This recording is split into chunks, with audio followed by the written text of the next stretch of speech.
घर में यदि क्लेश उत्पन्न हो जाता है,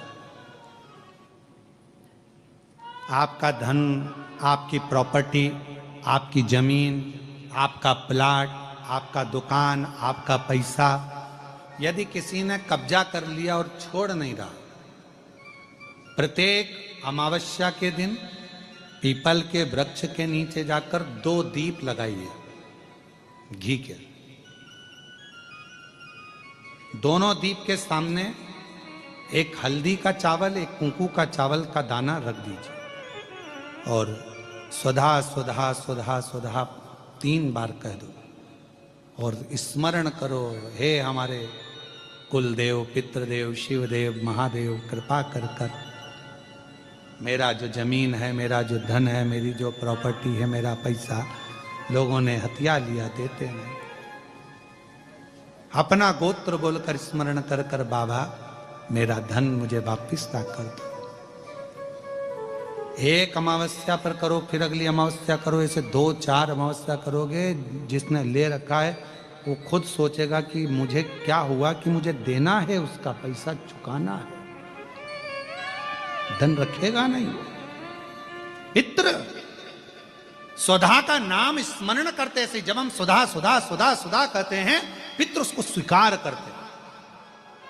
जैसे अग्निदेव की धर्म पत्नी स्वाहा, क्या है, जम के बोलो जरा, स्वाहा। जब हम यज्ञ करते हैं सांकल्य देते हैं, ओम वैष्णवे स्वाहा, स्वाहा बोलते से ही अग्नि देवता की धर्म पत्नी उस भाग को देवताओं को देती है। उसी तरह तर्पण, तिलांजलि, पिंड, तर्पण आदि जितने भी हम पितरों के लिए कर्म करते हैं उसमें हम स्वधा स्वधा बोलते हैं। जब स्वधा बोलते हैं तो वो स्वधा पितरों को भाग देती है और पितरों से कहती हैं, ये मेरा बेटा दुखी है, इसको ये तकलीफ है, इसको ये कष्ट है, तुम इसका ये कष्ट पितृदेव मिटा दीजिए, महादेव की आज्ञा है, इसको सही कर दीजिए। करते हैं,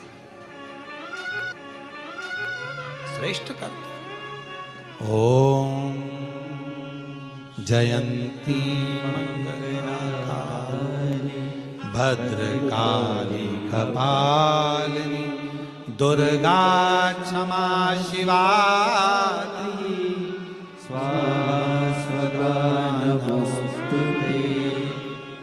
ओम जयंती मंगलाकाली भद्रकाली कपालिनी दुर्गा क्षमा शिवा धात्री स्वाहा स्वधा नमोस्तुते। स्वधा का उच्चारण हमको सुख प्रदान करता है, स्वधा का उच्चारण हमें संपदा प्रदान करता है। अगर किसी व्यक्ति के जीवन में खो गया, कर्जे में डूब गया, कर्जा बहुत हो गया, पैसा चले गया, गाड़ी चली गई, मकान चले गया, सब गिरवे रखा गया, सब कुछ समाप्त हो गया, उसको प्रत्येक प्रदोष को, प्रत्येक अमावस्या को घी का दीप किसी भी पेड़ के नीचे, ये 5 वृक्ष बताए हैं पितृभाव के, उन 5 वृक्ष में से कहीं पर भी बड़, पीपल, आंवला, शमी, बेलपत्र आदि 5 वृक्ष में से किसी भी वृक्ष के नीचे प्रज्वलित करे और काम ना करे, उसका कर्जा चूकता ही है। चूकता। उच्चार महाराज शिव का उच्चार। और हे शंभु सरकार तेरी महिमा परंपार, तू जग का पालनहार, भोला कितना सुंदर हो, तुम कितने सुंदर हो। हे शंभु सरकार तेरी महिमा परंपार, तो जग का पालनहार, भोले कितने सुंदर हो, तुम कितने सुंदर हो। तेरा रूप अजब निराला, कहलाए डमरू वाला। तेरा रूप अजब निराला, बोलो बोलो, कहलाए डमरू वाला। तेरा तेरा रूप है अजब निराला, कहलाए डमरू वाला, कानों में बिछुअन माला, आँखों में तेज विराला, माथे पे चंद्र चंदा, माथे पे सोहे चंदा, तुमसे ही जगत का सारा। हे शंभु सरकार, खड़े नहीं होना, बैठे रहो। एक लाइन गाएंगे बस। कितने सुंदर हो, कितने सुंदर हो। हे शंभु सरकार, तेरी महिमा अपरंपार, तू है पालनहार भोले, कितने सुंदर हो, कितने सुंदर हो। तेरा रूप है अजब निराला, कहलाए डमरू वाला। तेरा रूप है अजब निराला, कहलाए डमरू वाला, कानों में बिछुअन माला, आँखों में तेज उजाला। कानों में बिछुअन माला, आँखों में तेज उजाला, माथे पे सोहे चंदा, माथे पे सोहे चंदा, तुझ तुझ जगत का सार। हे शंभु सरकार, तेरी महिमा अपरंपार, तू है जग का आधार। भोले कितने सुंदर हो, कितने सुंदर हो। हे शंभु सरकार, तेरी महिमा अपरंपार, तू है जग पालनहार भोले, कितने सुंदर हो, कितने सुंदर हो। भोले कितने सुंदर हो, ओ भोले कितने सुंदर। हार हार बड़े भाव से बाबा को प्रार्थना करिएगा। श्री शिवा नमस्तु, श्री शिवा नमस्तु, श्री शिवा नमस्तु, श्री शिवा नमस्तु, श्री शिवा नमस्तु, श्री शिवा नमस्तु। भोला सब दुख काटो हमारा, ओ भोला सब दुख काटो हमारा। शिव शंकर जपूं तेरी माला, भोले बाबा जपूं तेरी माला, भोला सब दुख काटो हमारा। ओ भोला सब दुख काटो हमारा। वेश है मंगल मंगलकारी, वेश है मंगल मंगलकारी। शमशान वासी हमारा, शमशान वासी हमारा। ओ भोला सब दुख काटो हमारा। ओ भोला सब दुख काटो हमारा।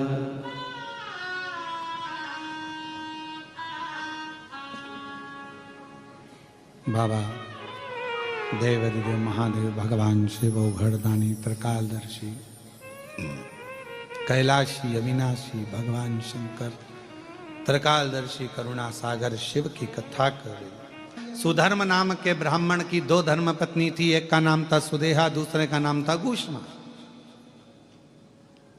सुदेहा के बेटा नहीं था, संतान नहीं थी, घूष्मा के संतान थी।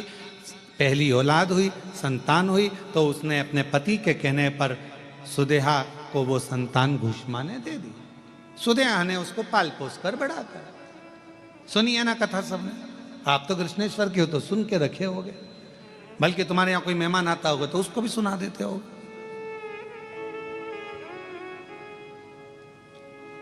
और सुनाना चाहिए, ऐसा नहीं है। हम हमारे यहाँ के बच्चों का नियम है, हमारे यहाँ छोटे छोटे बच्चे जो होते हैं ना, तो वो कोई भी मौसी आई ना तो सबसे पहले उनकी जो प्रिय चीज है ना वो सुनाते। बच्चों की आदत है, मौसी ये देखो, मौसी जो प्रिय चीज है। तो अपने यहाँ की सबसे प्रिय चीज क्या है? पूरे बेरुल की सबसे प्रिय चीज मेरे कृष्णेश्वर महादेव। जैसे ही कोई आए सबसे पहले उनके बारे में बताया जाए कि हमारे यहाँ ये है। पर हमारे यहाँ उल्टी रीति कर दी। बेरुल के कृष्णेश्वर महादेव का तो नाम तुम लोग कम लेते हो और गुफा का नाम ज्यादा लेते हो।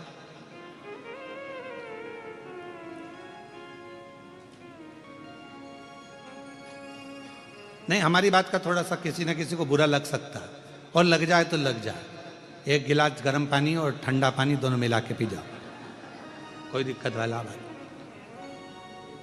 आज दुनिया के लोगों ने, हम कहना नहीं चाहेंगे परंतु लोग समझ जाएंगे हमारी भाषा, आज दुनिया के लोगों ने गुफा को तो प्रसिद्ध कर दिया, पर बेरुल के जो 12वां ज्योतिर्लिंग है, जिस ज्योतिर्लिंग पर पूरे 12 ज्योतिर्लिंग का केंद्र माना जाता है, उसको लोगों ने नीचे दबाने का प्रयास किया।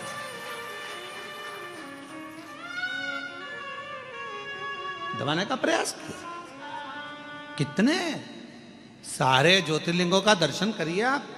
और मेरे को उम्मीद है कि आप जितने बैठे हो, जितने भी आस्था चैनल पर सुन रहे हैं, जितने फेसबुक यूट्यूब पर कथा को श्रवण कर रहे हैं, और जितने यहाँ बैठकर कथा श्रवण कर रहे हैं, आप सब 12 ज्योतिर्लिंग में भ्रमण कर कर आइए। सारे ज्योतिर्लिंगों में जाकर देखोगे आपको खड़े रहना पड़ रहा है, जाना पड़ रहा है, भीड़ लग रही है, व्यवस्था ऐसी है वैसी है, ये हो रहा है वो हो रहा है। और यहाँ क्यों? क्योंकि हम लोगों ने बेरुल के ज्योतिर्लिंग को, कृष्णेश्वर बाबा को तो हमने प्रसिद्ध करने का प्रयास ही नहीं किया। हमने तो केवल पोथी पुराण में उनकी प्रसिद्धता है, उनको पोथी पुराण में वर्णित है कि 12वां ज्योतिर्लिंग है। पर हम सबको बताएं, हम अपनी सोशल मीडिया से, हम अपने मोबाइल से, हम अपने इंस्टाग्राम से, जनमानस में, जब बेरुल के कृष्णेश्वर बाबा का दर्शन करने के लिए आप मंदिर के अंदर जाएं, एक प्रयास करो, अपने साथ में एक मोबाइल ले जाकर मंदिर के प्राचीन शिखरों का, जैसे एलोरा में जाने वाले एलोरा की गुफाओं का प्रचार करते हैं, एलोरा की गुफाओं का दर्शाते हैं, वैसे हमारे कृष्णेश्वर बाबा के प्राचीन शिखर का, प्राचीन शिलाखंडों का, प्राचीन शिवालयों का, उसका एक एक चीज का दर्शन अवश्य कराओ। और इसकी शुरुआत कोई दूसरा नहीं करेगा। हम प्रयास करेंगे कि हम भी 2 दिन के अंदर हम भी बेरुल के कृष्णेश्वर महादेव की एक एक शिला का वर्णन वहीं पर रहकर ऑनलाइन करने का प्रयास करें। इसकी शुरुआत हम करेंगे।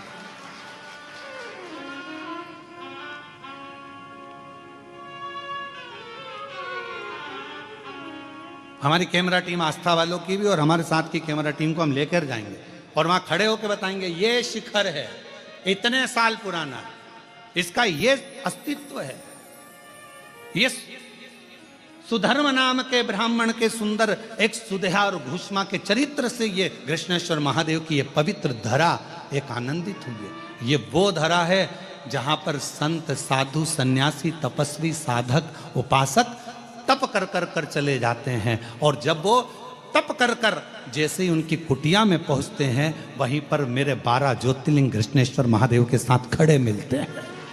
स्वयं शिव के 12 प्रतिबिंब स्वरूप मिल जाते हैं। ये वो कृष्णेश्वर की,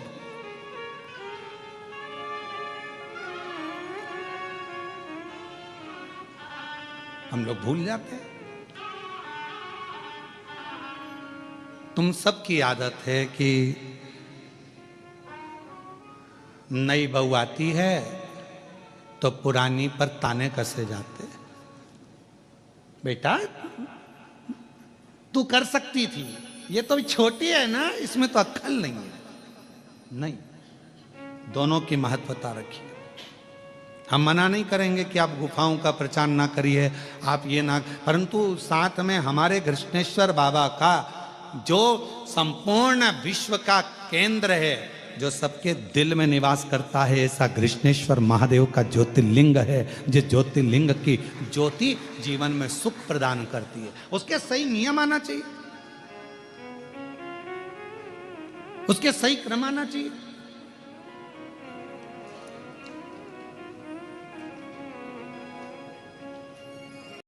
क्यों लिखा स्कंद पुराण में कि 12 ज्योतिर्लिंग में से एक ज्योतिर्लिंग कृष्णेश्वर बेरुल। जिस कृष्णेश्वर मंदिर के प्रांगण में भगवान शंकर के शिवलिंग के मंदिर प्रांगण के अंदर यदि उत्तर की ओर मुख कर कर हाथ में एक बेलपत्र को रखकर उत्तर मुखी बैठकर कृष्णेश्वर बाबा का 7 बार नाम का उच्चारण करने पर कृष्णेश्वराय नमः, कृष्णेश्वराय नमः बोलने पर कामना कर कर एक बेलपत्र यदि नंदी को दे दी जाती है तो बाबा कृष्णेश्वर उसकी झोली कभी खाली नहीं रखते। ये स्कंद पुराण का हम क्यों छोड़े?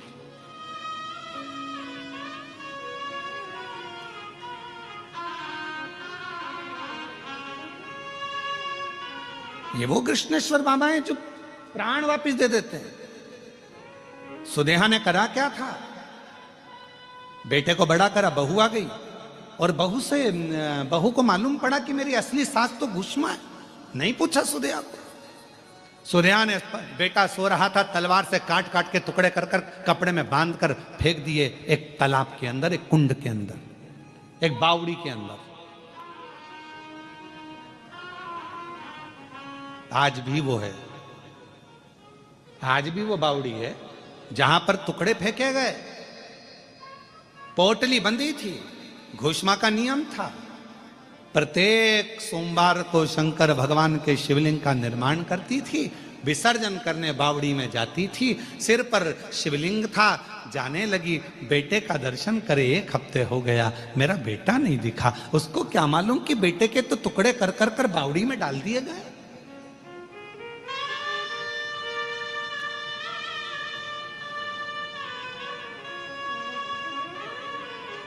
उसको क्या मालूम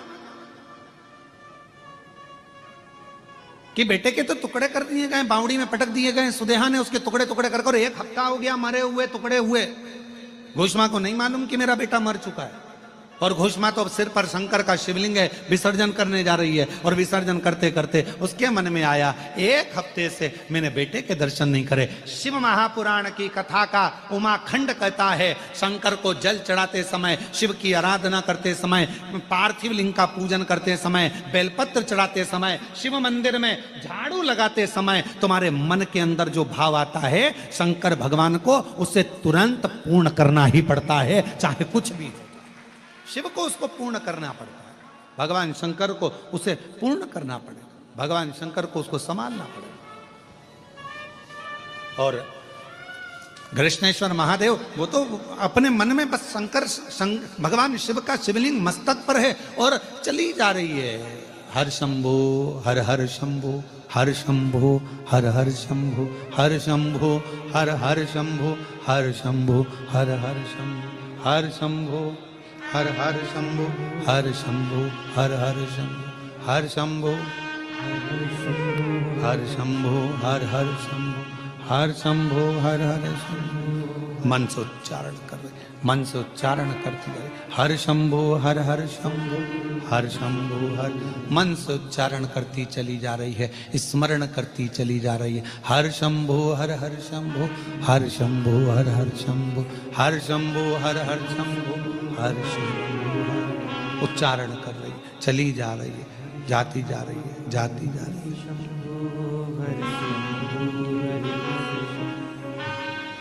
हर शंभो हर हर शंभो, हर शंभो हर हर शंभो, हर शंभो हर हर शंभो।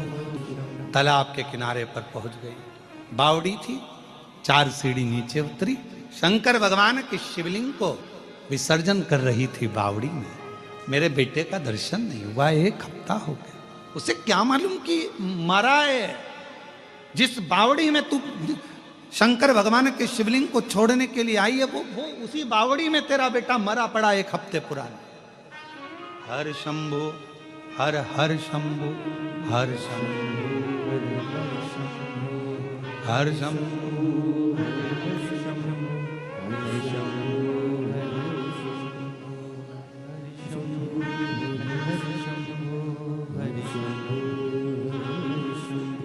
शिवलिंग लिया, स्मरण किया, जल में पात्र को नीचे किया, पात्र को नीचे।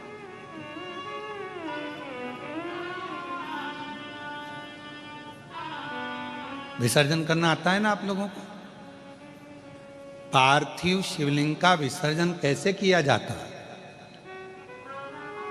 पार्थिव शिवलिंग अगर आपने थाली के अंदर, पाटे के अंदर कोई सामग्री पर कोई ऊपर बनाया है तो उसका विसर्जन कैसे करा जाता है? पार्थिव शिवलिंग का विसर्जन करते समय जिस पात्र पे पार्थिव शिवलिंग बना हुआ है उस पात्र को नदी में शिव का नाम लेकर जल में उस पात्र को नीचे डाला जाता है, पात्र को पकड़ा जाता है और शिवलिंग को नीचे की ओर ले जाया जाता है। जब शिवलिंग पानी में थोड़ा कम दिखे उस समय पर उसको धीरे से फिर जल में छोड़ दिया जाता है। जब थोड़ा कम दिखे, थोड़ा हाथ पानी में नीचे करा जाता है और नीचे कर कर फिर उसकी फूल पत्ती जब पानी में ऊपर आ जाए, दिखने लगे, तब शिवलिंग को धीरे से खसका दिया जाता है, जल में उसको विसर्जन कर दिया जाता है।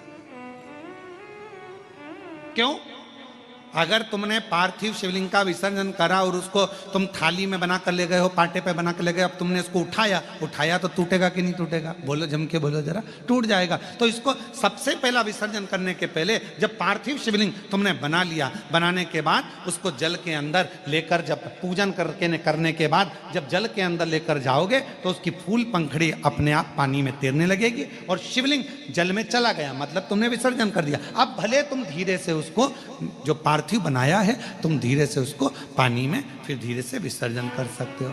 हर शंभो हर हर शंभो हर शंभो हर हर शंभो हर शंभो हर हर शंभो हर शंभो विसर्जन।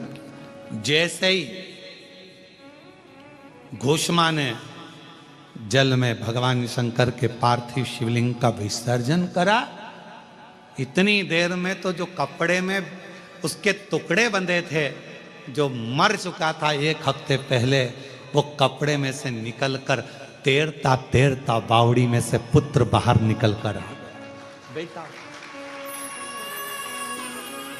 हर शंभो हर हर शंभो हर शंभो हर हर शंभो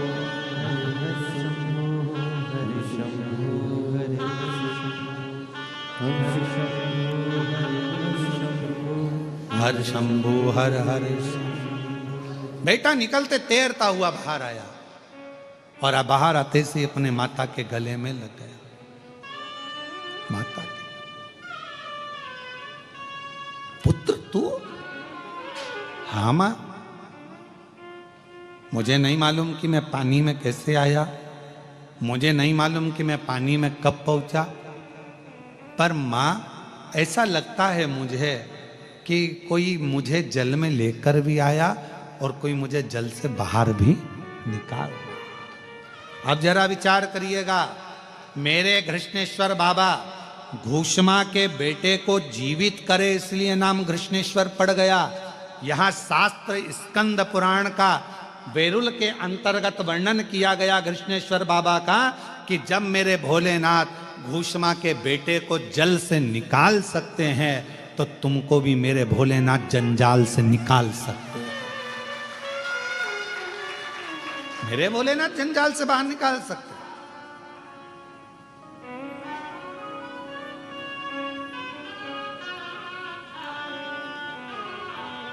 हम शिव को जान नहीं पा रहे, हम शंकर को पहचान नहीं पा रहे। कई लोगों की आदत होती है दूर के ढोल, जम के बोलो जरा, दूर के ढोल सुहावने। अपने नजदीक में कृष्णेश्वर बाबा बैठे हैं, अपने नजदीक में भगवान शंकर बैठे हैं, अपने नजदीक में 12 ज्योतिर्लिंग में से ऐसा ज्योतिर्लिंग विराजमान है जो संसार से मुक्त कर देता है। हमारे नजदीक में भगवान शंकर का वो ज्योतिर्लिंग विराजमान है कृष्णेश्वर महादेव जो संसार से मुक्त कर देता है। हमारे नजदीक में कृष्णेश्वर ज्योतिर्लिंग एक ऐसा ज्योतिर्लिंग विराजमान है जो हमें संसार सागर से मुक्त कर देता है। हमारे जीवन काल में मृत्यु लोक में संसार सागर में स्वयं स्कंद पुराण कहती है, शिव पुराण कहती है कि 12 ज्योतिर्लिंग में से एक ज्योतिर्लिंग कृष्णेश्वर महादेव एक ऐसे हैं जिनका दर्शन कर लेने पर 12 ज्योतिर्लिंग के दर्शन का फल प्राप्त हो जाता है। और जो नजदीक में रहते हैं वो उनको जान ही नहीं पा रहे। दूर के ढोल सुहा, जो नजदीक है वो पहचान नहीं पा रहे, जो पास में है वो जान नहीं पा रहे। अरे कुछ तो होगा, जरा विचार करिएगा। 12 ज्योतिर्लिंग में से कृष्णेश्वर बाबा का ही ऐसा ज्योतिर्लिंग है जिन्होंने ऑनलाइन कथा यहां से कराई। कुछ तो होगा, कुछ तो होगा। और शायद हम हमारे भाव से करें, हमारे भाव से शायद पहला ज्योतिर्लिंग ये कृष्णेश्वर महादेव एक ऐसे हैं कि मेरे बाबा हर 3-4 महीने में, हर 3-4 महीने, और यहाँ के ब्राह्मणों से भी पूछना, संतों से पूछना, हर 3 से 4 महीने में बाबा अपने आप खींचकर कृष्णेश्वर बाबा दर्शन के लिए बुला ही लेते हैं। शायद हमारे लाइफ में, हमारे जीवन में कृष्णेश्वर महादेव पकड़ते हैं, बुला बड़े भाव से। और मैं कृष्णेश्वर महादेव के जितने पुजारी हैं, कृष्णेश्वर महादेव के जितने भी संत हैं, कृष्णेश्वर महादेव के जितने पुजारी संत पंडित ब्राह्मण जितने भी हैं, उन सब के पवित्र चरणों को मैं नमन करता हूं कि कितने बड़े पुण्य भागी हो आप सब, जो आपको कृष्णेश्वर बाबा ने हाथ पकड़कर अपनी सेवा प्रदान करी है। अपनी सेवा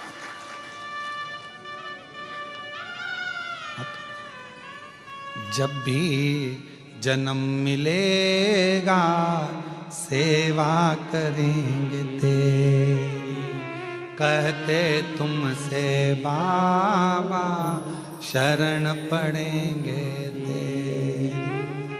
देना साथ हमारा बाबा बन कर के तुम साथी, देना साथ हमारा बाबा बन कर के तुम साथी।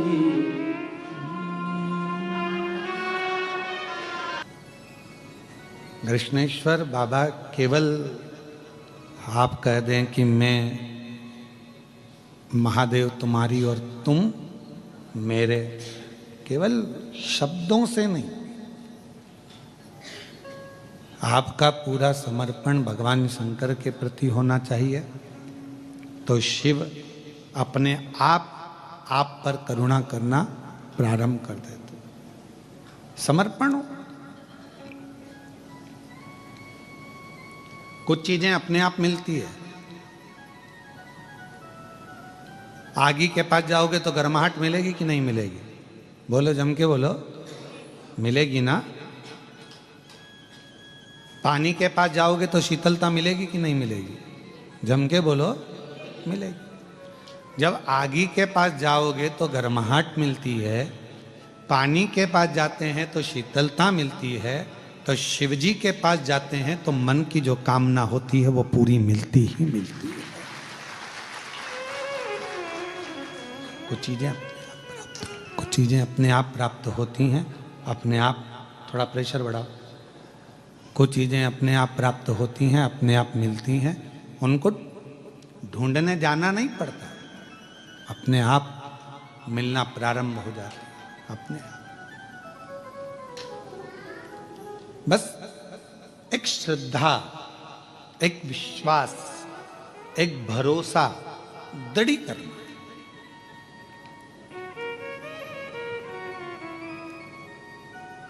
घुष्मा को तो मालूम ही नहीं था कि मेरा बेटा मर गया।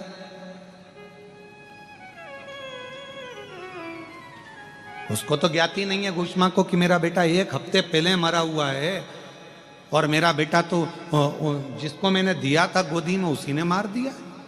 उसको तो मालूम ही नहीं।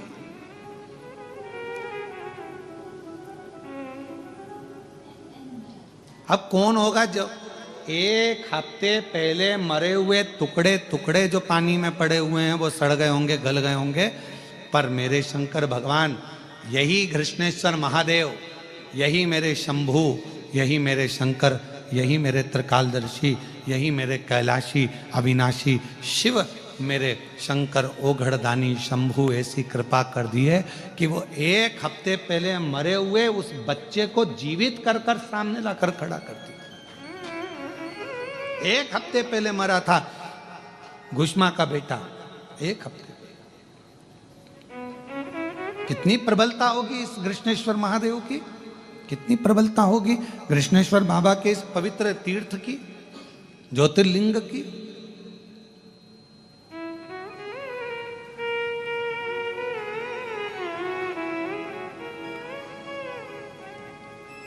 महाराज शिव महापुराण की कथा कर रही है, भगवान शंकर का चरित्र कह रहा है। भटकना छोड़ो,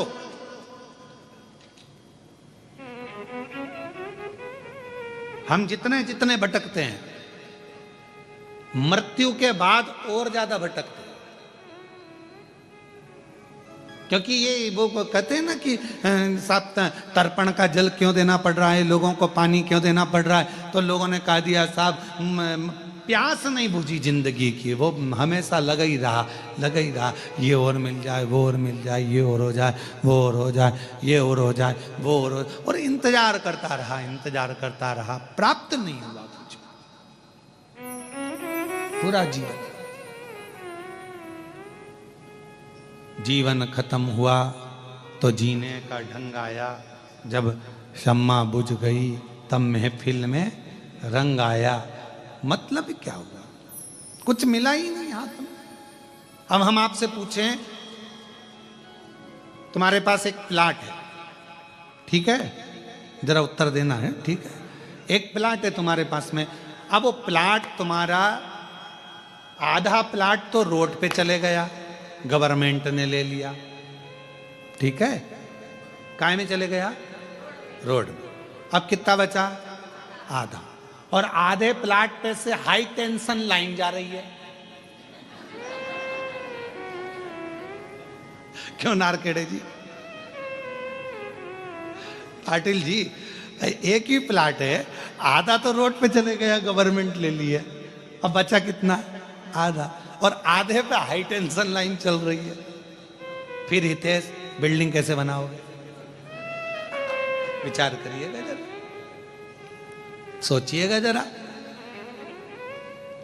तो जो चतुर प्लाट वाला होता है वो सोचता है आधा गवर्नमेंट की रोड में चले गया, आधे पर हाई टेंशन लाइन चल रही है, इससे तो अच्छा है इस प्लाट को बेच दूं, कोई ले ले औने पौने में थोड़े बहुत पैसे में, तो कहीं दूसरी जगह जाके अपना काम चालू करूं, दूसरा मकान बनाऊंगा। कोई बनाएगा हाई टेंशन लाइन के नीचे मकान, अरे बोलो तो जम के, नहीं, काम कहीं नहीं, आधा तो चले गया रोड पे, बचा आधा, ऊपर से हाई टेंशन लाइन जा रही, तो बिल्डिंग बन नहीं सकती, मकान बन नहीं सकता, परमिशन मिलेगी नहीं, तो करना क्या, बेच दो इसको, आधे को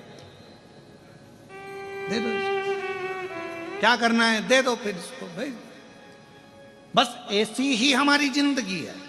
आधी जिंदगी 100 साल के, तो अब आज के जमाने में 100 साल के तो बहुत कम जीते हैं, ठीक है, कोई वो तो ऊपर से सील ठप्पा अच्छा जोरदार लगा के लाया हो तो बात दूसरी, और कोई शंकर जी का प्रिय भक्त हो तो भगवान शंकर लड़ झगड़ के इसको 100 साल तो पूरा कर ही देते, फिर भी अपन 100 साल मानो। अब 100 साल की जिंदगी में आधे 60 साल, अपन 60-50 साल तो तुमने परिवार को दे दिए, ठीक है, मतलब आधा प्लाट तो तुम्हारा गवर्नमेंट ने ले लिया रोड बनाने में, अब बचा कितना, आधा। अब आधे पर हाई टेंशन लाइन चल रही है, कम मर जाओ, कोई भरोसा, आधे पर हाई टेंशन लाइन,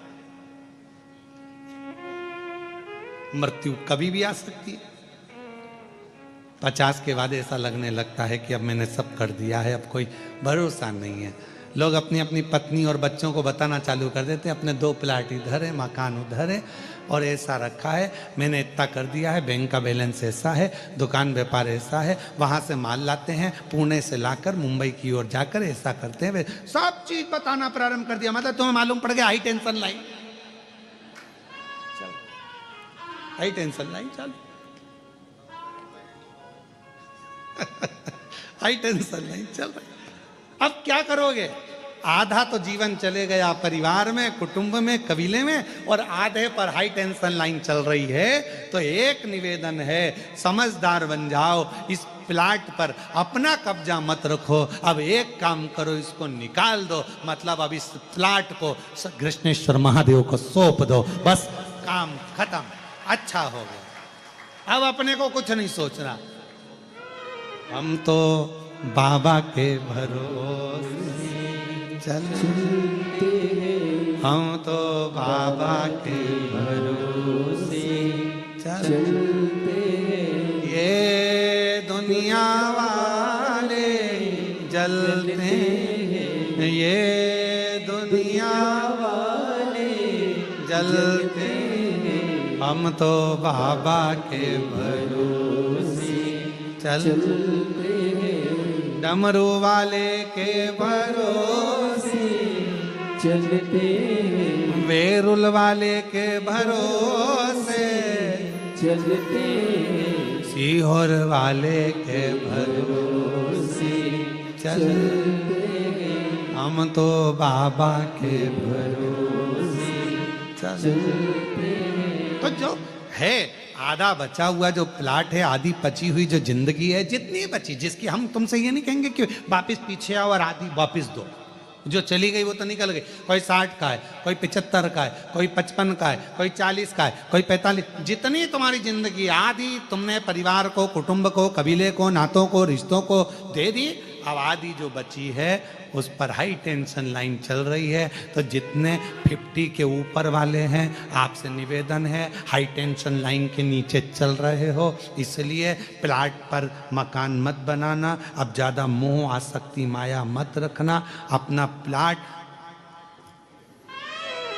दे देना, मतलब अपने आप को मेरे देव अधिदेव महादेव को समर्पित कर देना। ये अपनी समझदारी इसी में। और अगर हो अच्छा कोई इंजीनियर मिल जाए तुमको कि हाई टेंशन लाइन के नीचे बिल्डिंग बना दे, तो हमारी कोई दिक्कत नहीं। किसी किसी की अच्छी पहचान होती है और पैसा अच्छा जोरदार होता है, तो हाई टेंशन लाइन बाजू में खसक जाती है। जैसे राजा श्वेत, मृत्यु आई, यमराज आया, पर शंकर जी से पहचान थी, उनने फाइल पे सिग्नेचर करके दे दिए, बाजू के खेत वाले के हाई टेंशन ले जाओ, इसको छोड़ दो। पहचान दी, सिग्नेचर काम कर। और शंकर जी के सिग्नेचर के चक्कर में तो ब्रह्मा जी इस्तीफा दे रहे थे। ब्रह्मा जी इस्तीफा क्यों दे रहे थे? ब्रह्मा जी ने कहा मुझे तो ब्रह्मा रहना ही नहीं है। तो भगवान विष्णु ने पूछा तुम ब्रह्मा क्यों नहीं रहना चाहते? कि मेरी चले ही नहीं, तो ब्रह्मा रहने से मतलब क्या? भाग्य लिखता मैं हूं, और भाग्य में लिखा कि इसके जीवन में दुख आएगा, और ये शंकर जी को एक लोटा जल चढ़ाने चली जाती है, वो सीहोर वाले महाराज के कहने पे इसका दुख खट जाता है, तो फिर मुझे लिखने से फायदा क्या? क्या लाभ मुझे, फायदा कौन सा?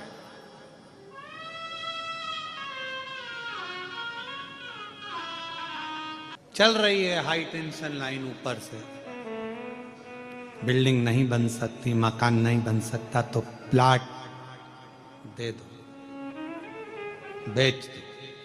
अर्थात मालूम पड़ गया कि अब शरीर ठीक नहीं है, चल रहा है हाई टेंशन लाइन, मौत छोड़ दो, अब भगवान के चरण छोड़ दो। रोज प्रतिदिन भगवान को प्रणाम कर कर महादेव नमन चरणों में स्वीकार कीजिए, सबका किया है मेरा भी उद्धार कीजिए, उद्धार कीजिए। हे त्रिपुंडधारी है त्रिशूलधारी है त्रिपुंडधारी है त्रिशूलधारी चरणों में तेरे बाबा जी पावन है चारों धाम। तेरी देव करते वंदना पूजे हैं सीताराम। चरणों में तेरे बाबा जी पावन है चारों धाम।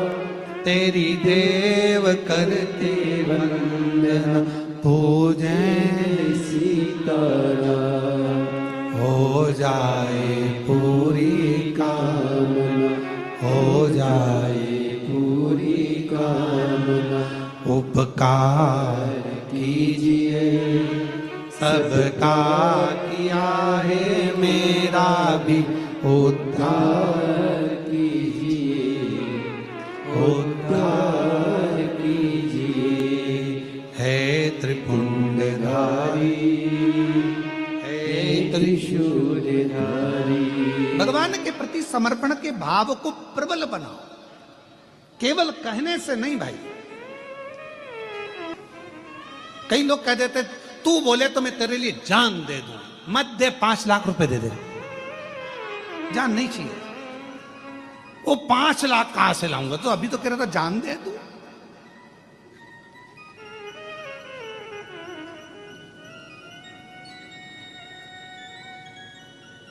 अरे भाई कहना सरल है, तू बोले तो मैं तेरे लिए जान दे दूं, तू बोले तो मेरे तेरे लिए प्राण दे दूं। नहीं चाहिए दादा, हमको ये सब चीज क्या करेंगे जान लेकर भी? है? प्रशासन पीछे पड़ जाएगा। क्या मतलब तुम्हारी जान लेने से? तो तुम तो एक काम करो, जो तुम्हारे पास में वो अच्छी वाली 4 व्हीलर गाड़ी है वो हमको दे दो। नहीं चाहिए, क्या करें? अरे नहीं चाहिए। तुम क्यों? कई लोग कह रहे हैं भगवान को तुम अंबर चाहिए, भगवान को पीताम्बर चाहिए, भगवान को इतना दूध चढ़ाना पड़ेगा, भगवान को इतना दही चढ़ाना पड़ेगा, भगवान को इतना शहद चढ़ाना पड़ेगा, भगवान को इतना सारा सामान देना पड़ेगा। भगवान की पूजन में शंकर जी की पूजन कोई सरल है क्या? आज के जमाने में सोशल मीडिया पे लोग डराते हैं शिव जी की पूजन में ये मत करना, शंकर जी की पूजन में वो मत करना। शंकर जी की पूजन कोई साधारण है क्या? अरे जिसने शिव महापुराण की कथा को सुना है, जिसने शिव महापुराण की कथा को पढ़ा है, जिसने स्कंद पुराण पढ़ी है, लिंग पुराण पढ़ी है, नर्मदा पुराण पढ़ी है, कुर्म पुराण पढ़ी है, वो जानता है कि सारे देवताओं में सबसे सरल पूजन अगर किसी की है तो देव अधिदेव महादेव की। 1 लोटा जल, बोल बम का नारा है। इतने धीमे बोलोगे तो कल्याण तुम्हारा। अच्छे से बोलो, बोल बम का नारा है। कितनी जोरदार बोले, अच्छे बोले क्या? अब उसमें लोग कह रहे हैं शिव शंकर भगवान इतना बहुत सारे आडंबर से प्रसन्न ही नहीं होते। शिव जी को प्रसन्न करना है, कितनी सुंदर बात, राख भस्म चढ़ा दी, शिव प्रसन्न हो गए। किसी देवता के मंदिर में जाकर राख चढ़ा कर आना, ट्रस्टी कैमरे में ढूंढेंगे तुमको कौन आया था, राख चढ़ाकर चला। पूरे मंदिर के ट्रस्टी ढूंढेंगे डंडा लेके, तुम्हारे पीछे पड़े। पर शंकर जी के मंदिर में राख चढ़ा दी, शिव जी को प्रसन्न हो गए। बेलपत्र चढ़ा दी, और बेलपत्र भी नहीं थी, इतने चतुर शिव जी की उठा के जल से धो के हर हर महादेव शंभो काशी विश्वनाथ गंगे, हर हर महादेव शंभो काशी विश्वनाथ गंगे।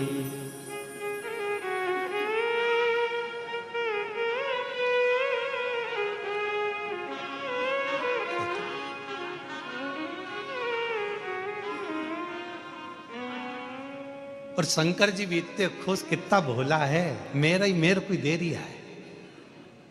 शिव जी तो जानते हैं तेरा है क्या संसार में, क्या लेकर आए थे, तुम्हारा क्या था, मुट्ठी बांधे आए जग में, क्या लेकर आए थे? कुछ नहीं, एक तन पर कपड़ा भी नहीं था, नग्न वेश था, कुछ भी तुम्हारा नहीं था। वो तो शंकर भगवान ने तुमको अच्छे घर में जन्म दे दिया, शिव जी ने अच्छे कुल में जन्म दे दिया, अच्छे महाराष्ट्र में जन्म दे दिया, और अच्छे कुल में जन्म दिया, बेरुल में जन्म दे दिया, और क्या चाहिए, अच्छा परिवार दे दिया, इतने अच्छे पत्नी पति बच्चे कुटुंब कबीला सब अच्छा दे दिया, और तो और सारा डिपार्टमेंट एक नंबर का दिया, दोनों नेत्र दिए, श्रवण शक्ति दी, हाथ दिए, पांव दिए, जीवान भी पूरी पूरी दी।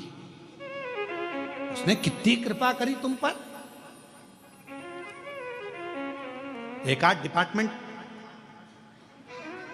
गड़बड़ करके भेजा था तो कितनी कृपा कर, उसने दया कर कर तुम्हारे पर भेजा, करुणा कर कर। कान भी दो। किसी ने पूछा गुरुजी भगवान ने दो कान क्यों दिए? सुनाई तो इन दो छेदों से देता है, तो इसको देने की जरूरत क्या थी भगवान को? हमने कहा तुम्हारा बुढ़ापा आएगा तो चश्मे का स्टैंड कहां?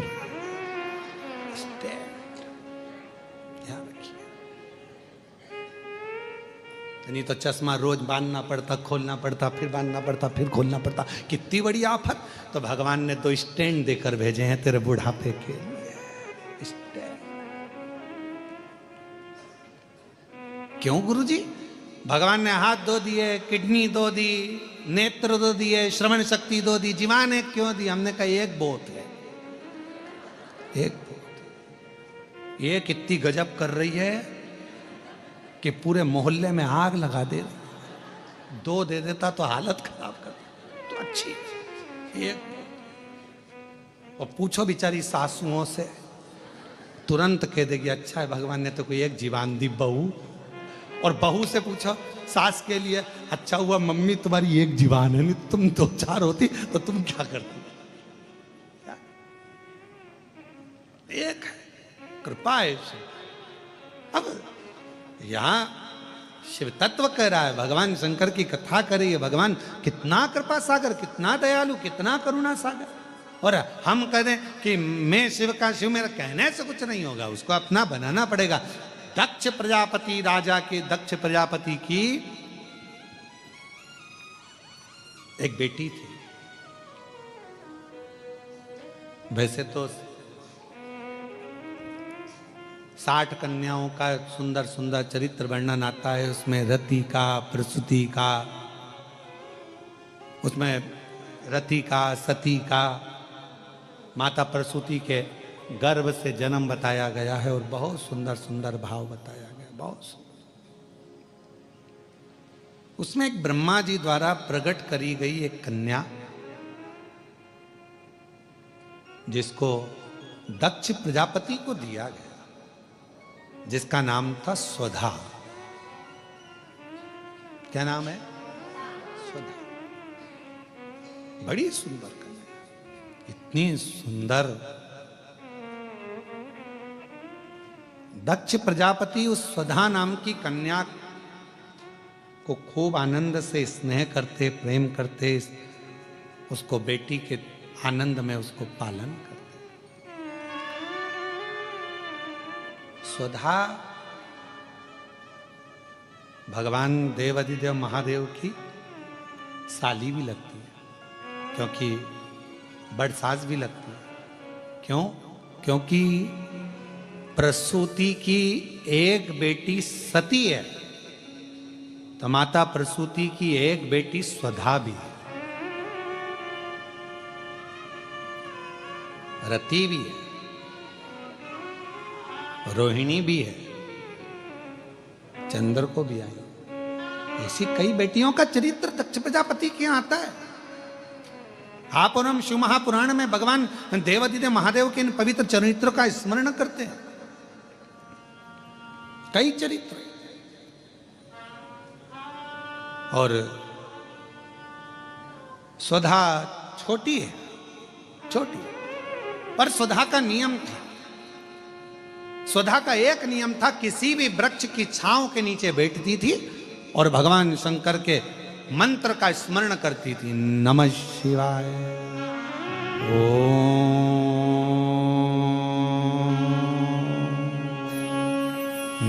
नमः शिवाय, नमः शिवाय,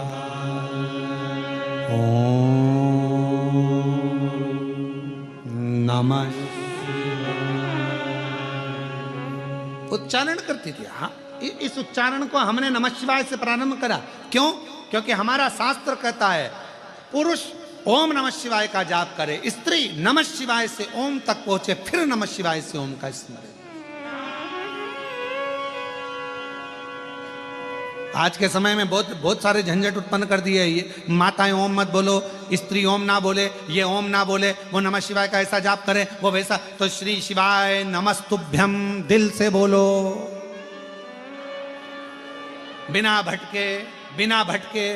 कोई कहे ये बोलो, कोई कहे वो बोले, तो ध्यान रखो भटक रहे हो तो फिर श्री शिवाय नमस्तुभ्यम। अगर भटक रहे हो तो श्री शिवाय नमस्तुभ्यम पर रुक जाओ, फिर हमें कहीं नहीं भटकना। अब हमको ये सोचना नहीं कि ये बोलें कि नहीं बोलें।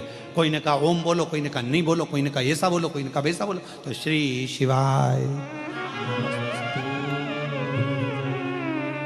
श्री शिवाय नमस्तुभ्यं श्री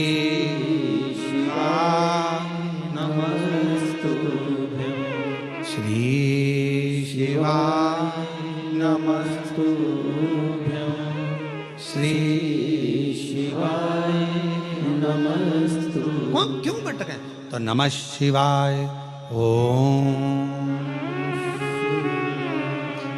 नमः शिवाय नमः शिवाय ओम नमः शिवाय। सुधा का नियम था, वृक्ष की छांव में बैठती थी और उस वृक्ष की छांव में बैठकर शिव के मंत्र का, पंचाक्षर षडाक्षर मंत्र का स्मरण करती। क्यों? किस लिए? महाराज, हमारे शास्त्र वर्णन करते हैं किसी घर के अंदर बैठकर तप करा तो एक मंत्र का एक फल मिलता है। समझना जरा बहुत अच्छे से, एक मंत्र का एक फल। किसी सरोवर के तट पर जाकर, नदी के तट पर जाकर मंत्र जपा तो एक मंत्र का 10 गुना फल। कितना? 10 गुना। और समझना, किसी तीर्थ में जाकर जपा तो एक मंत्र का 100 गुना फल। किसी ज्योतिर्लिंग में जाकर जपा तो एक मंत्र का 1000 गुना फल। और क्या कहा? बट वृक्ष, पीपल वृक्ष, बेलपत्र वृक्ष, आंवला वृक्ष, शमी वृक्ष, जो पूज्य वृक्ष हैं, पंच पितर के पंच जो वृक्ष कहे गए हैं, इन वृक्ष के नीचे बैठकर यदि मंत्र का जाप एक बार भी किया तो उस वृक्ष में जितनी पत्तियां होती हैं, लाख करोड़ जितनी होगी, उसका पूरा पुण्य एक मंत्र का करोड़ गुना पुण्य प्राप्त हो जाता। नमः शिवाय ओम नमः शिवाय नमः शिवाय ओम नमः शिवाय। करोड़ा गुना, करोड़ों गुना सुधा वृक्ष की छांव में बैठ जाती और मंत्र का उच्चारण करती। नमः शिवाय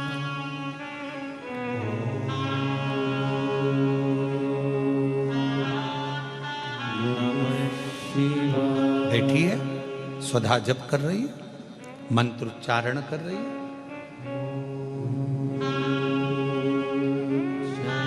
भगवान शिव को याद कर रही है। कोई पूजन नहीं जानती, कोई आराधना नहीं जानती, कोई साधना नहीं जानती, और कोई साधना नहीं, कोई उपाय नहीं, कोई उपासना का तरीका नहीं, बस मंत्र का स्मरण। नमः शिवाय ओम नमः बेटी, भगवान नारायण ने देखा ये तो सुधा है, दक्ष प्रजापति की पुत्री। कितना सुंदर स्वरूप है सुधा का। शिव की आराधना करती है।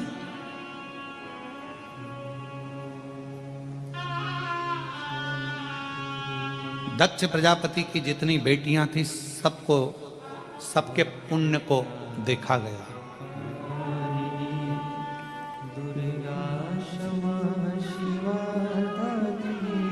सबको इतना सारा पुण्य, सारी देवियों का ढेरों पुण्य था, पर उन सारी देवियों में सबसे ज्यादा पुण्य सुधा का था। सबसे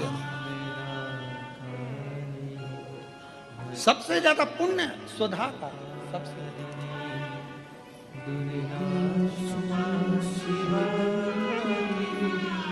और आप लोग एक मंत्र का उच्चारण हमेशा करते आए मां जगत जननी के, जगत जगदम्बा के। उसमें सुधा का स्मरण देखिएगा कितना प्रबल है। ओम जयंती मंगला काली भद्रकाली कपालिनी दुर्गा क्षमा शिवा दात्री स्वाहा स्वधा नमस्तुते। ओम जयंती मंगला काली भद्रकाली कपालिनी दुर्गा क्षमा शिवा धात्री स्वाहा स्वधा नमस्तुते।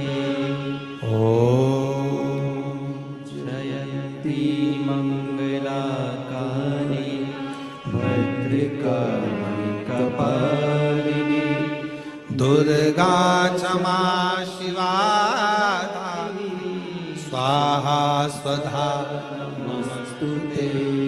श्री महापुराण की कथा कर रही है। स्वधा इतना तप कर ली, इतना तप, क्योंकि एक तप उसका प्रबल था कि वृक्ष की छांव में बैठकर भगवान के मंत्र का उच्चारण करना। भगवान के मंत्र का उच्चारण,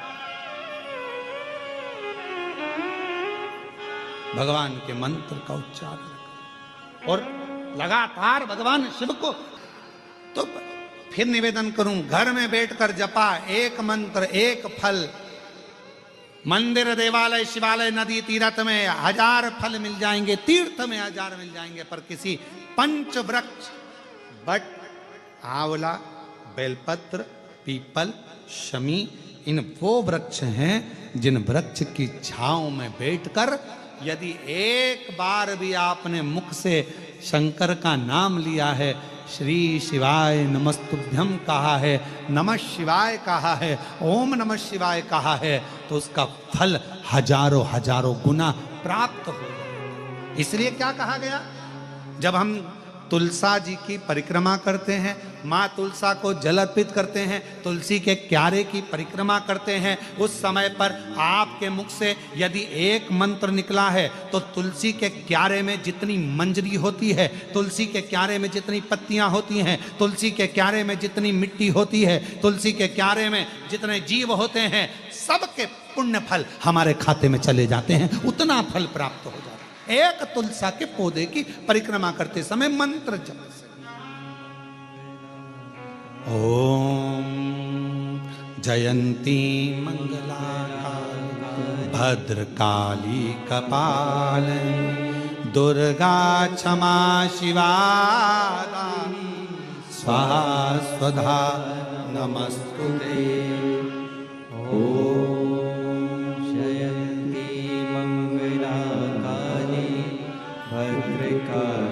कपालिनी दुर्गा क्षमा शिवा धात्री स्वाहा स्वधा नमस्तुते।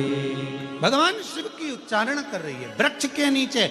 इसलिए हमारे सनातन धर्म में प्रत्येक सनातनियों के घर में, प्रत्येक हिंदू बहन भाई के घर में और प्रत्येक व्यक्ति के घर में जितने सनातनी हैं, सबके घर के दरवाजे पर, आंगन में तुलसी का क्यारा होना चाहिए। वो सनातन धर्म की एक प्रखरता है, वो सनातन धर्म की एकजुटता है। एक तुलसी का क्यारा मेरे हनुमान जी ने देखा था विभीषण के दरवाजे। हनुमान जी विभीषण के यहां प्रवेश कर गए। जब हम तुलसी के क्यारे में जल चढ़ाते हैं, तुलसी के क्यारे के पास खड़े होकर भगवान के मंत्र का उच्चारण करते हैं। नमः शिवाय बोलो, नारायण का मंत्र बोलो, ओम नमः भगवते वासुदेवाय बोलो, राम नाम, कृष्ण नाम, शिव नाम, जो तुम जपना चाहो वो जपो। तुम एक बार जपोगे तुलसी के क्यारे के पास खड़े होकर, हजारों गुना फल अपने आप प्राप्त हो जाए। घर में ही, तुम्हें कहीं जाना ही नहीं, घर के अंदर ही।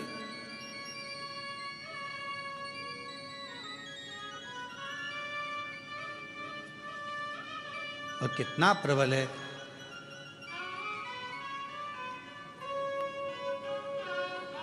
साधु चले पौआ पौआ, चींटी ने बचाई के।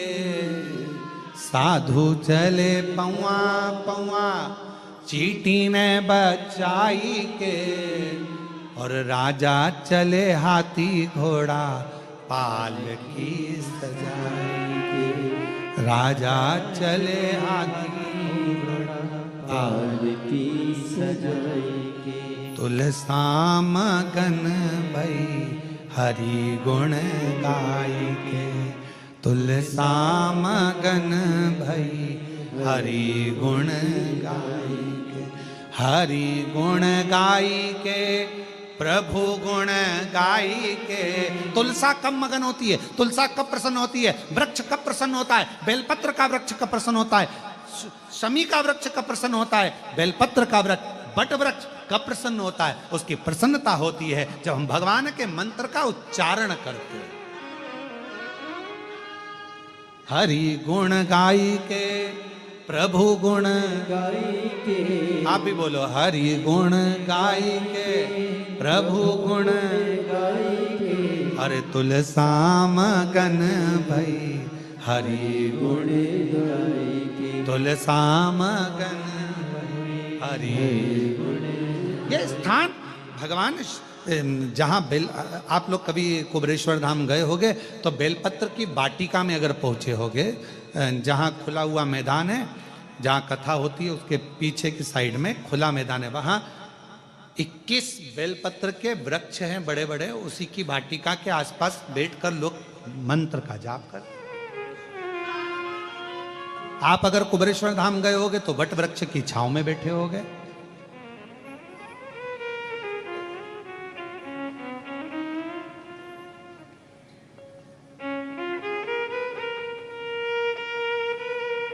कम से कम 400 साल से 500 साल के बीच में 300-400 साल 500 साल पुराना बट वृक्ष। कभी आप लोग गए हो कुबरेश्वर धाम तो वहाँ लोग बैठकर अभी तो वहाँ का मार्ग इसलिए बंद रखा है क्योंकि वहाँ काम चल रहा, तो वहाँ अभी जाने नहीं देते, रास्ता बंद रहता है। नहीं तो मंदिर प्रांगण के पीछे ही जहाँ कथा होती है उसके ठीक पीछे के साइड में बट वृक्ष बहुत विशाल, उसकी छांव में अगर आप कभी बैठे और शिवनाम का उच्चारण कर कर देखना, कभी बैठकर एक बार दिल से मन से 2 क्षण बैठकर आप उसका उच्चारण कर कर देखना। अभी उस स्थान पर तो निर्माण चल रहा है जिससे भक्त लोग वहाँ पहुँचे तो वहाँ आराम से बैठकर मंत्र उच्चारण कर सकें, ऐसी व्यवस्था वहाँ करी जा रही। बैठे उच्चारण करें, श्री शिवा कभी मौका लगे। और कभी अभी जब वहाँ का निर्माण पूरा हो जाएगा तब आप लोग जब दर्शन करने उस बट वृक्ष की छांव में, जहाँ बेलपत्रियों का कुंज है, बेलपत्रियों का कुंज जहाँ है 21 वृक्षों का, उसके पास में कभी बैठ कर देखिए, 2 क्षण 2 स्मरण कर कर देखो, बैठ कर। केवल कुबरेश्वर धाम आप गए, जरा मंदिर में दर्शन किया और दर्शन कर कर नहीं, कुबरेश्वर धाम के कुछ स्थान है उसका आप दर्शन करो, वहाँ बैठो, थोड़ा स्मरण करो वहाँ बैठ कर कि आखिर इस धाम की इतनी महत्वता क्यों है, क्यों इतनी महत्वता,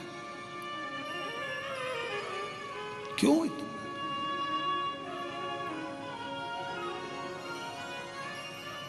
गए हो गाड़ी कर कर, खर्चा कर कर भी गए और आप लोग दर्शन ही ना कर पाओ तो व्यर्थ। हमारा बहुत मन होता है किसी तीर्थ में जाए ना, तो वहाँ का बहुत दर्शन करें, बहुत दिल से। पर दर्शन करते समय इतना भक्त लोग, कहीं कोई इधर से पढ़ रहा, कोई उधर से पढ़ रहा, तो फिर दर्शन कहाँ हो पाते हैं। आप लोगों को चोट ना लगे, आप लोगों को कष्ट ना लगे, तो दर्शन भी कैसे कर पाओ। मन है कि ये भी दर्शन करना है, बावड़ी का दर्शन करना है, इस चीज़ का दर्शन करना है, वो चीज़ का मन करता है। थोड़ी देर कृष्णेश्वर बाबा के आए हैं तो मंदिर में थोड़ी देर बैठकर आराम से एकांत में शिव नाम का जप हो जाए, बाबा से जरा बैठ के बात हो जाए। जैसे वो जी ने लिखा, कैसे हो, तो हम भी तो हमारे कृष्णेश्वर बाबा से पूछें, बापू कैसे हो, भाऊ ठीक तो है, बाबा सब बढ़िया है, आनंद है, चांगला है। तो हम भी तो पूछे, हमारा भी तो फर्ज बने कि पूछे कि ना पूछे। पूछा था तो थोड़ा बहुत तो। अब योग है वो तो भगवान शिव की कृपा। और कहें, ये तो कल एक माता जी ने कहा कि हम भी कथा में आना, हमने कहा जगह नहीं है। पर आज तो जीजियों ने गजब करा, दरवाजा ही रोक के खड़ी थी वहीं पर। फिर हमने ऊपर से इशारा करा हितेश को, हमने कहा हितेश आन दो इनको अंदर, आन दो, आ जाओ बैठने कथा सुनो। और वहीं बैठ के भजन गा रही है, वो भोला। और हाथ का इशारा किस पे कर रही थी मालूम है, जितने बाउंसर लगे थे उन पे, भोला सब दुख का। जितने काले कपड़े पे खड़े थे बाउंसर, उनकी ओर इशारा कर रहे थे, ओ भोला सब दुख।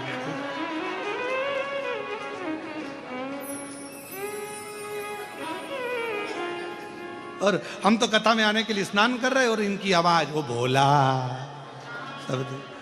स्नान कर कुरा के हम बाहर गए, हमने कहा बात क्या है आखिर, देखे सर लगी लाइन बाहर, और सब इशारा करके गा रही, भोला। हमने हितेश को बुलाया, हमने कहा बेटा एक काम कर, इनको अंदर ले जाओ। कहा गुरुजी हाल में जगह नहीं है। मैंने कहा हाल में नहीं हो, दिल में होना चाहिए, तो ले जा इनको अंदर ले जा। सुधा बेटी, और सुधा बाल्यावस्था से ही वृक्ष की छांव में बैठकर भगवान के मंत्र का उच्चारण कर रही है। उच्चारण, थोड़ा ध्यान देना एक बात को, जिस वृक्ष के नीचे बैठकर आप मंत्र का जाप करते हो, उस वृक्ष की पत्ती को नहीं तोड़ना, इसका स्मरण। जिस बेलपत्र के वृक्ष के नीचे बैठकर आप भगवान के मंत्र का उच्चारण करती हो, माला जपती हो, उस वृक्ष की पत्ती को तोड़कर नहीं चढ़ाना, उसको रहने दो।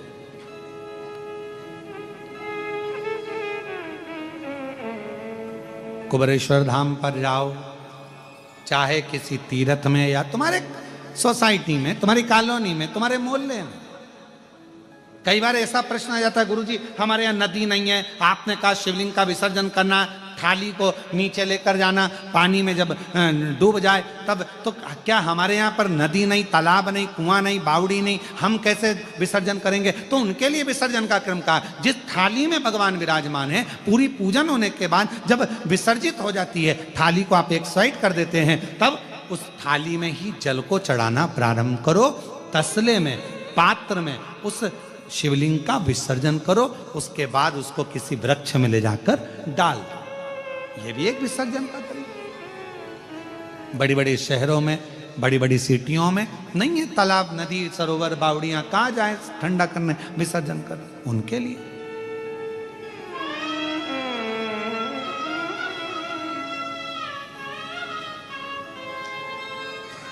महाराज शिव तत्व कह रहा है, बाबा देवादिदेव महादेव का चरित्र कह रहा। स्वधा बेटी वृक्ष की छांव में उच्चारण कर रही है, नमः शिवाय, ओ नमः शिवाय, सब बोलिए नमः शिवाय। ओम नमः शिवाय। नमः शिवाय। ओम नमः शिवाय। सदा जिस वृक्ष की छांव में बैठकर जप करती है, माला जपती है, भजन करती है, स्मरण करती है, मंत्र जाप करती है, उसकी पत्ती को सुधा नहीं तोड़ती है। क्यों? क्योंकि जितने समय तक उस वृक्ष की छांव में बैठकर आप भजन करते हो, तप करते हो, साधना करते हो, उस वृक्ष की पत्ती में वो मूल मंत्र समाहित रहता है। जब जब उस वृक्ष के नीचे से निकल कर जाते हो, उस पत्ती का तत्व हमारे, उस पत्ती का रस तत्व हमारे जीवन को कृतार्थ करते जाता है और हमारा उद्धार होते चले जाता है। रहने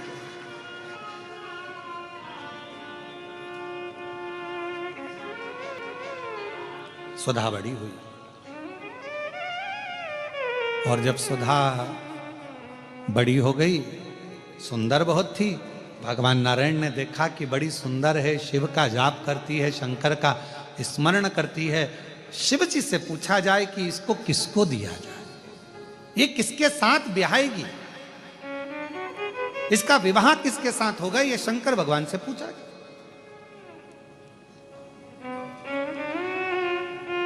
और भगवान देवादिदेव महादेव तो अपनी आनंदमय मस्ती में विराजमान थे। 33 कोटि देवता में केवल एक देवादिदेव महादेव ऐसे हैं जो बड़े आनंद के साथ, बड़ी प्रसन्नता के साथ, अपने आनंद के साथ विराजमान रहते हैं।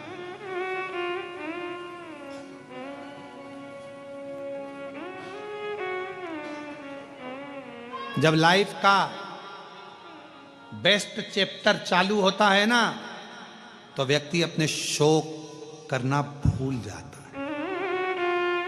जब बेस्ट चैप्टर चालू होता है,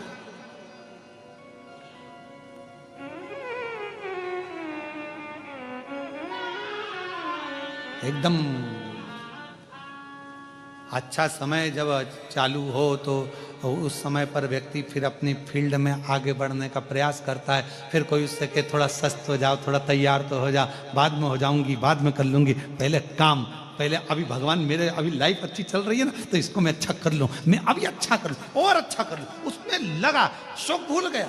कितने दोस्तों के साथ बैठता था, कितने गप्पे मारता था, कितने फालतू बातें करता था, सब भूल गया। क्यों? क्योंकि अभी उसको अपनी लाइफ देखनी, उसको आगे बढ़ना।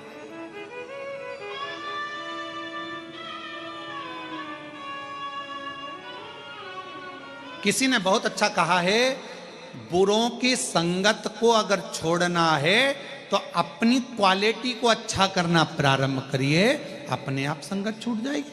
जैसे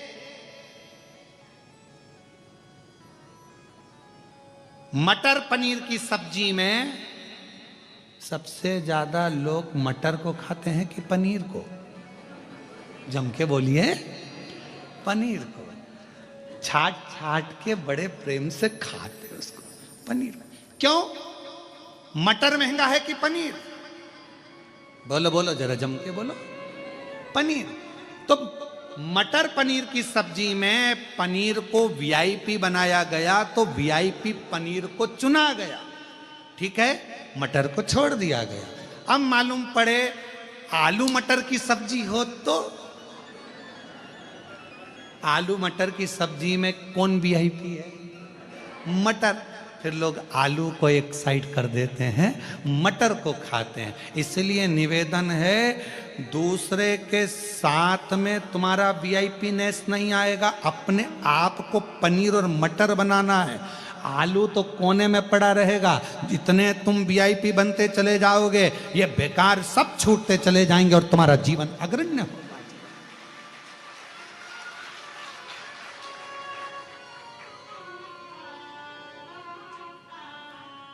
बेकार की बातों में अगर तुम्हारा ध्यान जा रहा है, समझ लेना, समझ जा, पनीर हो ही नहीं तुम्हारा ध्यान बेकार जगह जा रहा है। तुम्हारा ध्यान अच्छी जगह जाना चाहिए, तुम्हारा ध्यान अच्छी जगह केंद्रित होना चाहिए, तुम्हारा ध्यान अच्छी जगह पहुंचे तो आनंद आता है। दो कुत्ते होते हैं, कितने? दो, एक पालतू एक फालतू। बोलो सही है कि गलत है? दो कुत्ते हैं, एक पालतू एक फालतू है। पालतू कुत्ते को तुमने कहा इधर आओ, कम कम, फिर गो गो, फिर छू, लग जा, पालतू है, लग गया। और फालतू कुत्ता तुम्हारे कहने पे चलेगा? है? चलेगा नहीं। कहोगे चल इधर आ, नहीं आएगा। दो रोटी दी तुमने, जो रोटी दी जब तक तो रहा फालतू कुत्ता, और जैसे ही उसको पड़ोसी के यहाँ से अच्छा माल गया तो फालतू में चलेगा। और फालतू कुत्ते की एक आदत हमेशा रहती, कोई साइकिल से निकला नहीं तो इसने भौंका नहीं, गाड़ी से कोई निकला फालतू कुत्ता भौंका। पालतू कुत्ता भौंकेगा क्या? हर एक व्यक्ति पे, साइकिल वाले पर, मोटरसाइकिल वाले पर, गाड़ी वाले पर। पालतू कुत्ता नहीं भौंकता, फालतू कुत्ता भौंकता। ऐसे फालतू कुत्ते बहुत सारे हैं। ये मन दो तरह का कुत्ते की तरह होता है। एक होता है पालतू, जो कि सुनकर चलता है, समझ कर चलता है, और एक मन ऐसा हो जाता है कि सब में बुराइयां देखता है, दिन भर भौंकता है, दिन भर अपशब्द कहता है, दिन भर ताने देता है, दिन भर गालियां देता है, दिन भर अपशब्द कहता है। आप पर निर्भर करता है, आप अपने मन को कैसे केंद्रित कर रहे हैं। अच्छाई देख रहे हैं कि बुराई देख रहे हैं? आप मटर पनीर में पनीर को ढूंढ रहे हैं कि नहीं ढूंढ रहे हैं, ये देखा जाए। श्रेष्ठता देखिए, कितने चतुरों आज के जमाने के लोग मटर पनीर में पनीर को अच्छा मान लेते हैं, ढूंढ लेते हैं, और आलू मटर में से मटर को अच्छा मान लेते हैं। तो फिर संसार सागर में जब तुम इतने क्वालिटीवान हो कि पनीर को अच्छा ढूंढ रहे हो, मटर को अच्छा ढूंढ रहे हो, तो संसार में अच्छाई ढूंढने का प्रयास करो। गलत क्यों ढूंढ रहे हो? गलत क्यों विचार? अच्छा ढूंढिए। मन केंद्रित, ये बुद्धि, ये चित्त, ये वृत्ति भटक रहे, भटक रहे। और रे मन मुसाफिर निकलना पड़ेगा, काया कुटिल खाली करना पड़ेगा। भाड़े के क्वार्टर को क्या तू संभाले? ये किराए की खोली है। भाड़े के क्वार्टर को तो क्या संभाले?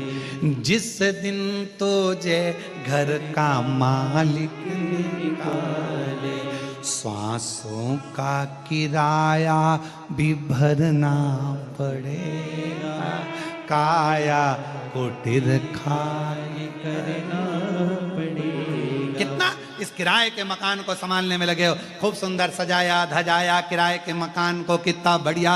अभी हम जिस होटल में रुके हैं उसका कमरा इतना अच्छा सजाया, दरवाजा सजाया, और इतना बढ़िया दीवार मिवाल पे फूल पत्ती सब टांगा। किराए का मकान सजा सजा कर रखा, पर एक ना एक दिन तो खाली करना पड़ेगा ना। बोलो तो सही, खाली तो कर कर जाना पड़ेगा। कोई जगत में कोई न परमाने, जगत में कोई न परमाने। कौन जगत में परमानेंट है? अच्छे अच्छे सूरमा के भी उखड़ गए टेंट, जगत में कोई न परमानेंट। अच्छे अच्छे सूरमा के भी टेंट उखड़ गए, जगत में कोई न परमानेंट। और सब तो स्वधा अपने मंत्र का उच्चारण कर रही है। स्वधा लगी शिव जी से पूछा जाए ये किसको दी जाए। स्वधा ने मंत्र का उच्चारण करा, स्मरण कराए, मंत्र जाप कराए। शंकर भगवान ने कहा नारायण भगवान से, ब्रह्मा जी से, इस स्वधा को पितरों को बिहा दो, पितरों, इसको पितरों के साथ विवाहित कर देना चाहिए, पितरों की पत्नी हो जाए सदा। क्यों? इसका पुण्य बड़ा प्रबल है। जप के माध्यम से ये जीवों का कल्याण करती है। तो जब पितरों का स्मरण होगा, कोई ब्राह्मण भोज कराए, पितरों के लिए तर्पण करे, तिलांजलि दे, पिंड दे, भोजन दे, यज्ञ करे, अनुष्ठान करे, यदि स्वधा स्वधा स्वधा 3 बार, स्वधा 4 बार, स्वधा 5 बार, ऐसे स्वधा का यदि 5 बार भी कोई नाम ले लेगा तो उसको पिंड और तर्पण का पुण्य फल पितरों तक पहुंच जाएगा। स्वधा। इसलिए मां जगतजननी की स्तुति में स्वधा का स्मरण आया। ओम जयंती मंगलाकाली भद्रकाली कपालिनी दुर्गा क्षमा शिवा दानी स्वाहा स्वधा नमस्तुते। ओम जयंती मंगलाकाली भद्रकाली कपालिनी दुर्गा क्षमा शिवा दानी स्वाहा स्वधा नमस्तुते। जब हम सुधा सुधा सुधा कहते हैं, अगर आप पितृपक्ष में, श्राद्ध पक्ष में कोई तुमसे कह दे कि तेरे शरीर में ये रोग हो गया, कोई ने कहा बड़ा रोग हो गया, कोई ने कहा कैंसर जैसा रोग हो गया, कोई ने कहा किडनी बेकार हो गई, कोई ने कहा थायराइड हो गया, कोई ने कहा चर्म रोग हो गया, कोई ने कहा ये हो गया, कोई ने कहा शरीर में, कोई ने कहा पत्रिका देखकर ज्योतिषी ने कहा तुम्हारा ग्रह बेकार चल रहा है, तुम्हारे ग्रह पूरे तरह से बेकार हो गए। कोई कहे कुंभ राशि बेकार हो गई, कोई ने कहा ये राशि बेकार हो गई, कोई ने कहा वो राशि बेकार हो गई, कोई ने हाथ देखकर कह दिया कि तेरी किस्मत में ये सुख नहीं है। अगर पितृपक्ष में, पितृपक्ष के अंतर्गत यदि शिवजी के मंदिर में जाकर 1 लोटा जल, 3 चावल के दाने, 3 बेलपत्र पितरों का स्मरण कर कर स्वधा सुधा सुधा सुधा कहकर पितरों के हेतु भी अगर समर्पित कर दो तो शिव उसको स्वीकार कर कर स्वधा पितरों से कहकर कल्याण कर देती, दुख समाप्त हो जाता, कष्ट मिट जाता। स्वधा ब्राह्मण भोजन करा रहे हो, गौ माता को श्राद्ध पक्ष में रोटी दे रहे हो, स्वान को रोटी दे रहे हो, कागल को निकाल रहे हो, कौवे को रोटी दे रहे हो, स्वधा का स्मरण सुख देता, सुख देता।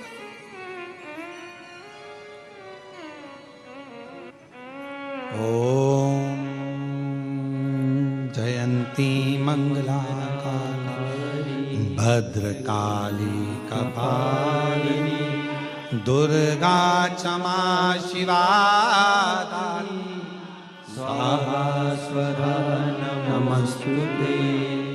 स्वाहा स्वधा नमस्तुते।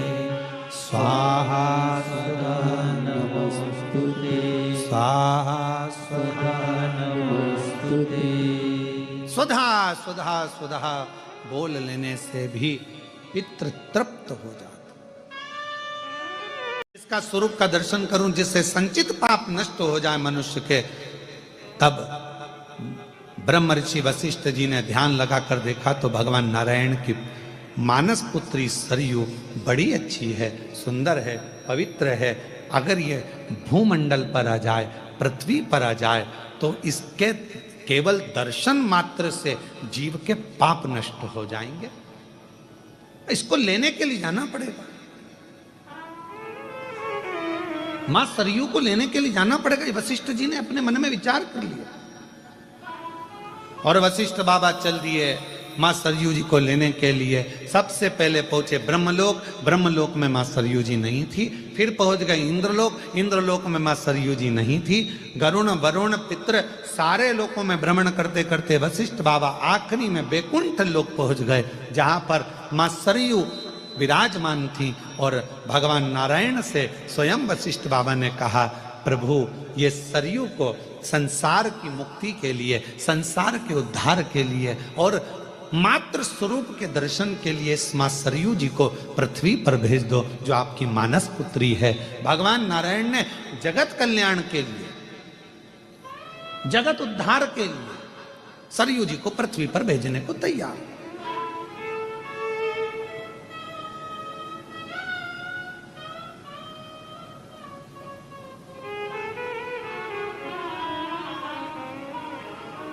अब कई लोगों के मन में एक प्रश्न आता है, गुरुजी इस प्रसंग का शिव पुराण से कौन सा संबंध है? तो हमारा निवेदन है, शंकर भगवान का एक स्वरूप का दर्शन इस चरित्र के अंतर्गत आएगा। आप थोड़ा ध्यान से श्रवण करिएगा।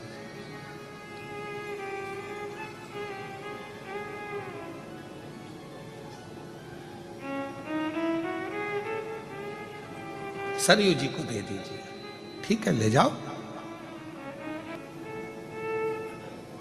एक सड़क, एक शिक्षक,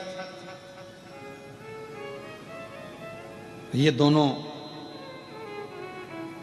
जहां हैं वहीं रहते हैं, पर इनके पास आने वाले को ये मंजिल तक पहुंचाते रहते हैं। कौन कौन? जम के बोलो जरा। सड़क और शिक्षक। शिक्षक वही नौकरी कर रहा है, स्कूल में पढ़ा रहा है, उसको वही तनख्वाह मिल रही है, 25,000, 50,000, 30,000, 20,000, जो उसको मिलती है, उससे हमें कोई मतलब नहीं। पर शिक्षक वही है। शिक्षक वही पहनावा पहन रहा है, वही पैंट, वही शर्ट, वही साधारण सा जीवन जी रहा है। और शिक्षक वही है, वही 25, 30, 10, 20 हजार रुपये महीना कमा रहा है, 40, 50 हजार रुपये महीना कमा रहा है। पर वो शिक्षक के पास जो जाता है, शिक्षक वही रहता है, पर शिक्षक अपनी शिक्षा के माध्यम से अपने शिष्य को कहीं कलेक्टर, कहीं एसपी, कहीं डीएसपी, कहीं कमिश्नर बना देता है। वो वही है, पर उसके जो शिष्य हैं वो उच्च पद पर पहुंच जाते हैं, उनको उनकी मंजिल मिल जाती है। सड़क का काम भी यही है, रोड का काम भी यही है। सड़क क्या करती है? सड़क वहीं पर है। सड़क कहीं कहीं क्या है? बैरुल की सड़क बैरुल में है, अमरावती की अमरावती में है। सड़क कहीं कहीं क्या, पर उस सड़क पर अभी वो हमारा वो हितेश कह रहा था, कौन सा एक्सप्रेस बना है नारखेड़े जी? हाँ, समृद्धि एक्सप्रेस बना। तो वो बोल रहे थे हितेश, कहने लगे गुरु जी एक समृद्धि एक्सप्रेस बना है। तो मैंने कहा कहाँ है? तो कहा वो नागपुर से ऐसा गया मुंबई के लिए और बहुत अच्छा बना। हमने कहा रोड गई क्या? तो कहा नहीं गुरु जी, रोड तो वही है, बस मंजिल गई है, केवल मंजिल गई, रोड वही है। रोड और शिक्षक वहीं रहते हैं, कहीं नहीं जाते। उसी स्कूल में नौकरी करना है उसको, सड़क को वहीं रहना है बैरुल में, सड़क को वहीं रहना है जलगांव में, सड़क को वहीं रहना है अमरावती में, पर उस पर जो चलता है वो अपनी मंजिल तक पहुंच जाता है। शिक्षक के पास जो आता है वो अपनी मंजिल तक पहुंच जाता है। कोई एसपी, कोई कमिश्नर, कोई कुछ बन जाता है उच्च पद पर। आप और हमको पढ़ाने वाला कोई शिक्षक ही तो है ना, जो आज आप और हम इस जगह पर बैठे हुए हैं। और कभी कभी वो शिक्षक मिलता है जिसने पढ़ाया, तो आप क्या देखते हो? वो वही है, वो वही है, वो वही साधारण जीवन जी रहा है, ट्यूशन पढ़ा रहा है, रिटायर हो गया पर पढ़ा रहा है, वो वही है। और आप और हम कहाँ पहुंचे? तो कहा कोई कलेक्टर बना, कोई आईजी बना, कोई कमिश्नर बना, कोई तहसीलदार बना, कोई इंस्पेक्टर बना, कोई पटवारी बना, कोई ये बना, कोई वो बना, सब उच्च उच्च पद पर पहुंच गए। और वो शिक्षक वहीं की वहीं रहा, रोड वहीं की वहीं रही। उसी रोड पर चलकर लोग कृष्णेश्वर पहुंच जाते हैं, और उसी रोड पर चलकर लोग रामेश्वर पहुंच जाते हैं, और उसी रोड पर चलकर लोग सोमनाथ पहुंच जाते हैं। रोड नहीं बदली, ना शिक्षक बदली, पर मंजिल शिक्षक ने भी दी है और रोड ने भी दी है। आज वशिष्ठ बाबा क्या कर रहे हैं? ब्रह्मर्षि वशिष्ठ जी क्या कर रहे हैं? एक उच्च शिक्षक का पद अदा कर रहे हैं। एक वशिष्ठ बाबा अच्छी रोड का पद अदा कर रहे हैं कि मैं भले संसार सागर में रहूं ना रहूं, पर अगर सरयू पृथ्वी पर आ गई और मां सरयू अगर पृथ्वी पर आ गई तो जो इसका दर्शन करेगा वो कृतार्थ होता चले जाएगा, उसका पाप नष्ट होता चले जाएगा, वो पापों से मुक्त होता है। तो कर क्या रहे हैं? ये भी तो शिक्षक का काम कर रहे हैं, ये भी तो रोड का काम कर रहे हैं। तो एक रोड और एक शिक्षक कहीं नहीं जाते, वहीं रहते हैं, पर अपने आने वाले जीवों को वो कल्याण कर देते हैं।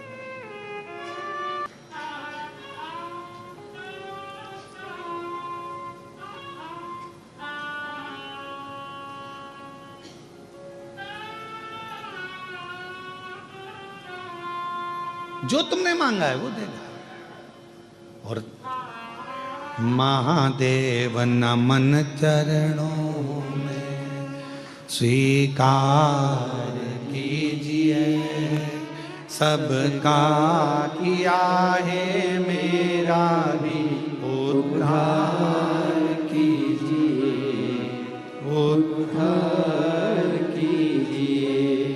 है त्रिपुंडधारी, है त्रिशूलधारी, है त्रिपुंडधारी, है त्रिशूलधारी। चरणों में तेरे बाबा जी पावन है चारों धाम। चरणों में तेरे बाबा जी पावन है चारों धाम। तेरी देव करते वंदना पूजे सीताराम। तेरी देव करते वंदना पूजे सीताराम। हो जाए पूरी कामना, हो जाए पूरी कामना। उपकार कीजिए, सबका किया है मेरा भी उद्धार कीजिए, उद्धार कीजिए। है त्रिपुंडधारी, है त्रिशूलधारी, है त्रिपुंडधारी, है त्रिशूलधारी। बाबा इतनी कृपा, इतनी करुणा करिए, इतनी दया करिए, इतनी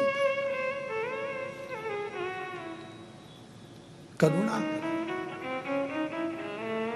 रोड अपना काम कर रही है, शिक्षक अपना काम कर रहा है, एक माता पिता अपना काम करते हैं, उपदेश देना, समझाना, बच्चों को ज्ञान देना। समझ जाए तो उसकी जिंदगी बन जाए।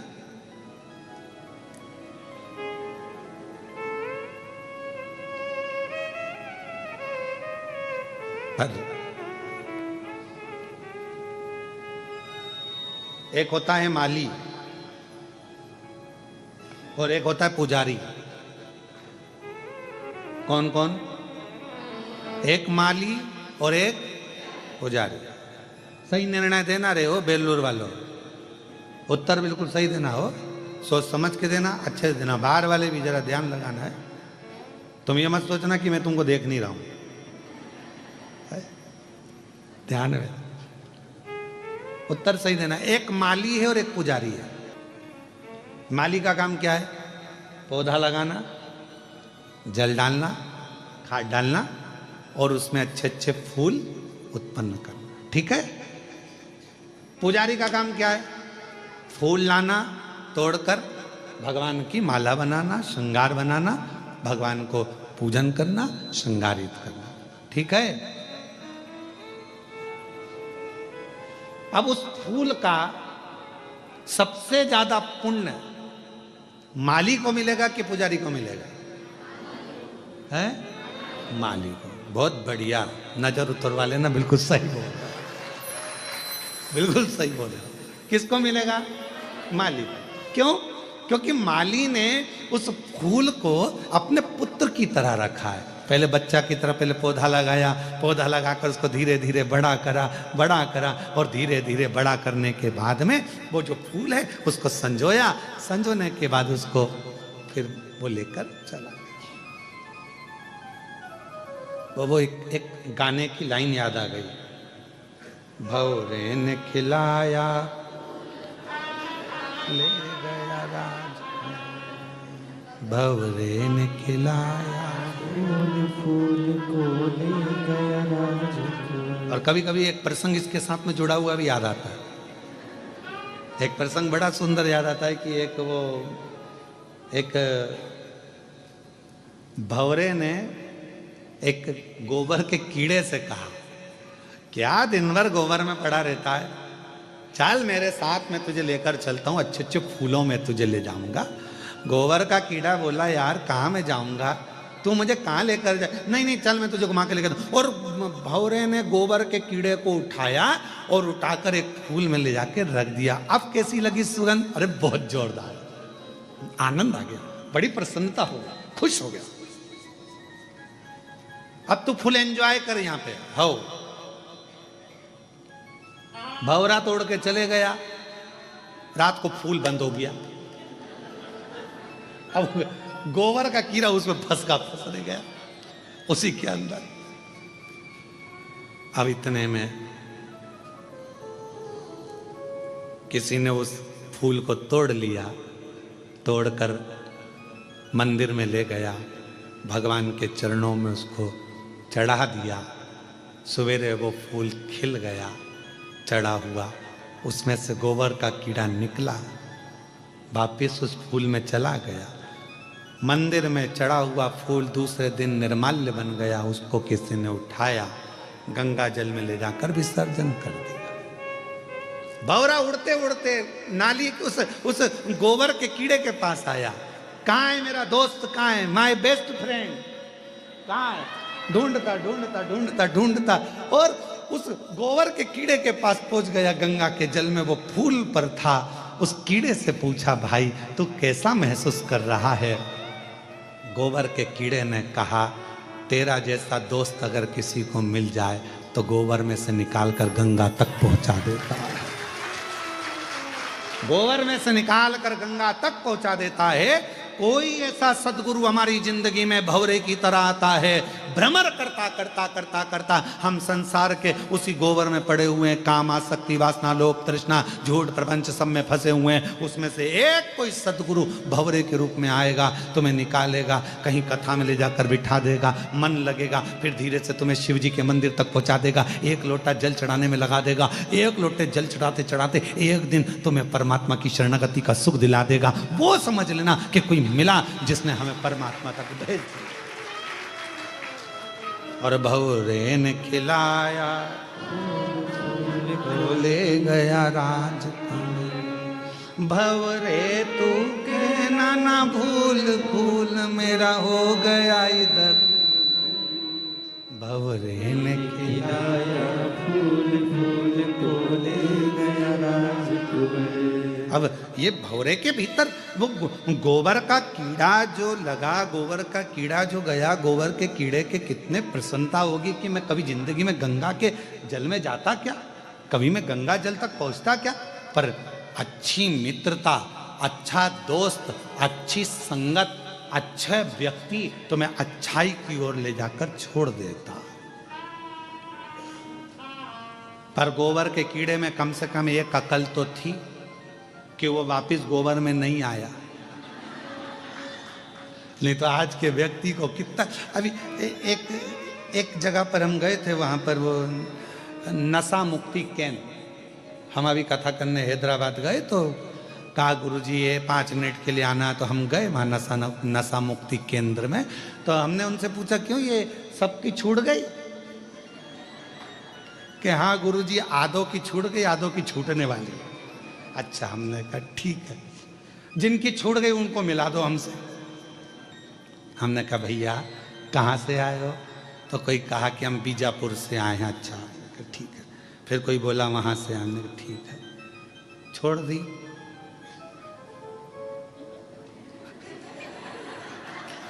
छोड़ दी तो कहते अभी छोड़ दिए। तो हमने कहा फिर बाद में? तो के मौसम के अनुसार देखा। क्या सोच, क्या विचार?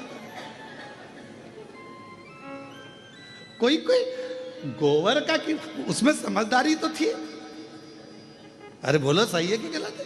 समझदारी थी कि नहीं उस गोबर के कीड़े में? कि इतनी अकल गोबर के कीड़े में थी कि महाराज वो गया तो वापस लौटकर गोबर में नहीं आया। बस ये समझदारी तुम्हारी जिंदगी में होना चाहिए कि अगर शिवर वाला महाराज ने कहा कि एक लोटा जल चढ़ाओ, चढ़ाने लगो, शिव का नाम लो, लेने लगो, श्री शिवाय नमस्तुभ्यम जपते रहो। अब दुनिया के प्रपंच में फिर कोई आएगा कि तुम ये मत करो, तुम बेलपत्र मत खाओ, तुम जल मत चढ़ाओ, तुम ऐसा मत करो वैसा। हमने तो सोच लिया, अब तो एक साधे सब सधे। अब तो हमने सोच लिया कि शंकर हमारा और हम शंकर के। फिर क्या विचार कर?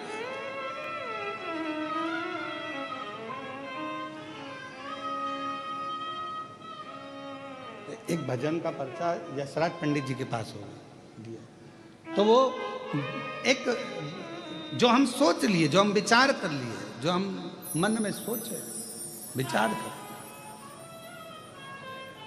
तो महाराज शिव कथा कर रही है, और मैंने तेरे ही भरोसे बाबा, तेरे ही भरोसे हवा बिछ उड़ती जावांगी, बाबा डोर है तो छड़ी ना में कटी जावांगी। ओ भोले मैं तेरी पतंग शंभु मैं तेरी हवा बिच उड़ती जावांगी, बाबा डोर घर तो छड़ी ना में कटी जावांगी। तो रोड का काम है और शिक्षक का काम है, उन्होंने आपको मार्ग दिखाया, सतमार्ग दिखाया। अब आपके ऊपर निर्भर करता है कि आप क्या ग्रहण करो, ये आपके ऊपर निर्भर करता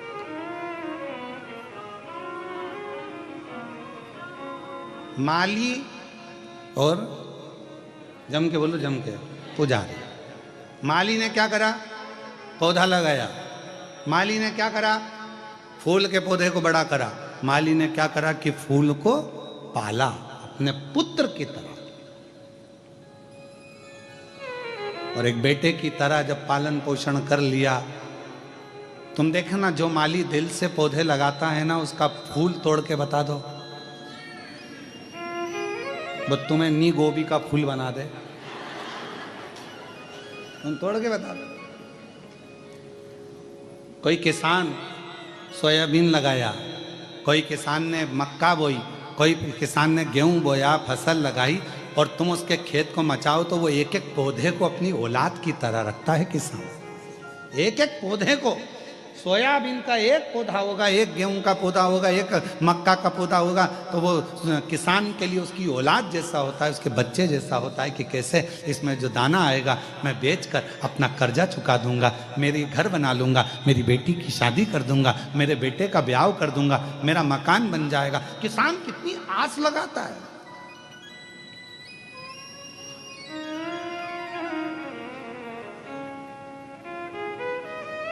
एक किसान कितना सोचता है कि वो जरा सा सोयाबीन आएगा ना, मैं इतना इतना कम, तो उसने आस जोड़ कर रखी, उसने विश्वास जोड़ कर रखा, विश्वास रखा।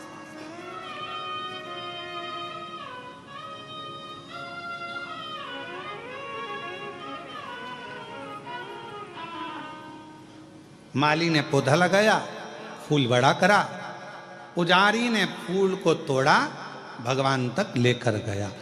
मेरे बेल्लूर की जीजाओं ने बहुत अच्छा जवाब दिया कि सबसे ज़्यादा पुण्य किसके खाते में जाएगा?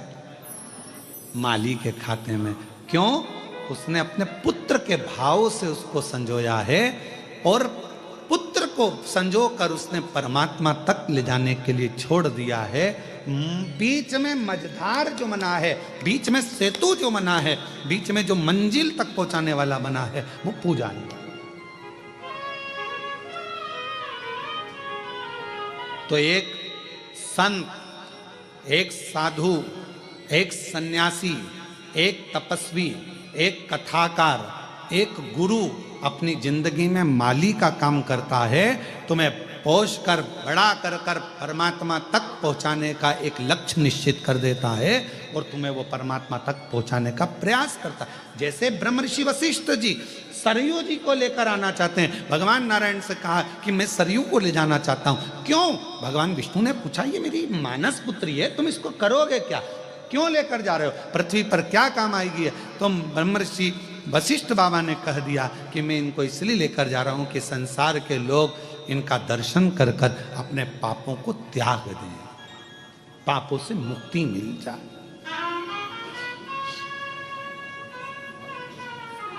और कोई जाए जो काशी में मेरा पेगा ले जा, कोई जाए जो काशी में मेरा पेगा गाँव ले जाना। ये कहना डमरू वाले से तुम्हारी याद आती है। ये कहना काशी वाले से तुम्हारी याद आती है। मैं खुद तो आ नहीं सकता मेरा पैगाम ले जाना। कोई जाए जो काशी में मेरा पैगाम ले जाना। अगर दिल से आप भगवान को भज रहे हो, दिल से स्मरण कर रहे हो, मन से पुकार रहे हो, तो परमात्मा आपको खींच कर रखता अपने पास है। ये मृत्यु लोक में जाकर करेंगे क्या? कहा जितने भी जीव हैं, 4 स्थान पर हर व्यक्ति से पाप होता है। ऐसा कोई मनुष्य नहीं है जिससे 4 स्थान पर पाप ना हो।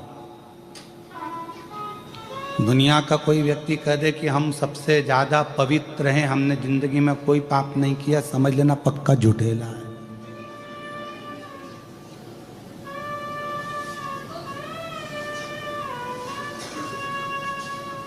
पक्का झूठ बोल रहा है अगर बोल रहा है कि मैंने पाप नहीं किया।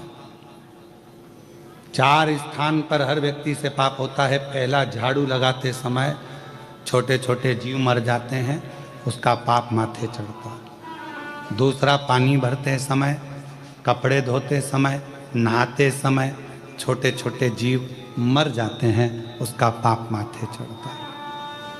तीसरा, भोजन बनाते समय, अग्नि प्रकट करते समय, लाइट जलाते समय, हेलोजन जलाया, लाइट जलाया, कुछ भी जलाया, छोटे छोटे जीव आते हैं उसमें जल कर मर जाते हैं, उसका पाप माथे चढ़ता है। चौथा, पैदल चलकर कहीं गए, अपने पांव के नीचे ना जाने कौन कौन से छोटे छोटे जीव मर जाते हैं, उसका पाप माथे चढ़ता है। अब कोई कह दे तुमसे आके कि मैं बहुत बड़ा महाराज और मैंने जिंदगी में कोई पाप नहीं किया, तो समझ लेना पक्का झूठ बोल रहा है। शिव महापुराण में 4 स्थान ऐसे बताए हैं, श्रीमद् भागवत में भी राजा भगवान श्री ऋषभ देव जी महाराज के चरित्र में भी ये 4 स्थान ऐसे बताए हैं जहां पर व्यक्ति से पाप होता ही है।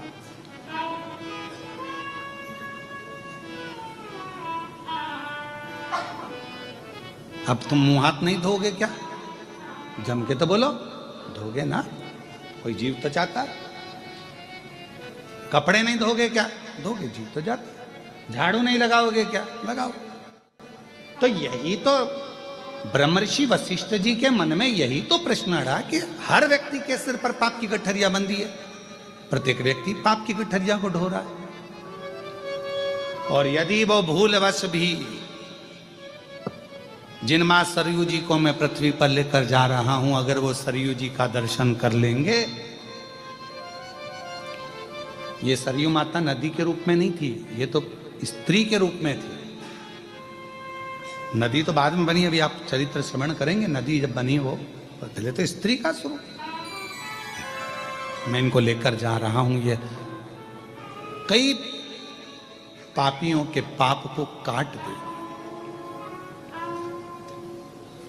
कई। भगवान नारायण बड़े प्रसन्न हो गए कि अगर आप जन कल्याण के लिए लेकर जा रहे हो, जनमानस के उद्धार के लिए लेकर जा रहे हो, पूरे जगत के कल्याण के लिए लेकर जा रहे हो, तो ले जाओ इसको, उसमें क्या दिक्कत? जीव का कल्याण हो, इससे बढ़कर सुख और क्या है? कभी आप लोग कुबेरेश्वर धाम आए तो बाबा कुबेरेश्वर धाम पर यदि आप आए तो आप दर्शन करें। वहां कुबेरेश्वर बाबा के धाम पर नित्य प्रति रोज प्रतिदिन भोजन भंडारा चलता है, 50,000 60,000 भक्त रोज का प्रसाद पाता, रोज का। कभी आप कुबेरेश्वर धाम जाएं तो वहां पर कई ऐसे बच्चे हैं जो अपनी विद्या का खर्चा उनके माँ बाप नहीं उठा सकते, तो कुबेरेश्वर धाम का एक रजिस्टर ऑफिस में आप दर्शन करके आओ कि उसमें कितने बच्चे कुबेरेश्वर धाम की ओर से विद्या अध्ययन कर रहे हैं, कितनी बेटियां पढ़ रही, कितने बेटे पढ़ रहे हैं। अध्ययन करो। कभी मौका मिल जाए तो कुबेरेश्वर धाम अभी एक नया क्रम प्रारंभ करने वाला है थोड़े दिन में कि प्रतिदिन एक बेटी का विवाह, लड़की वाले लड़के वाले 25-25 दोनों आ जाएं, 50 लोग एकत्रित हो जाएं, उनके भोजन की व्यवस्था, उनके दहेज की व्यवस्था सारी कुबेरेश्वर धाम से हो और उनका मंगल विवाह कर कर कुबेरेश्वर धाम से विदा कर दिया जाए, क्योंकि वो उनके पिता का घर है। फिर हम क्यों कहें कि ये आपका मायका? मायका है तो वहां फर्ज भी तो अदा हो कि वहां पर तुम्हारे लिए कुछ करा जाए।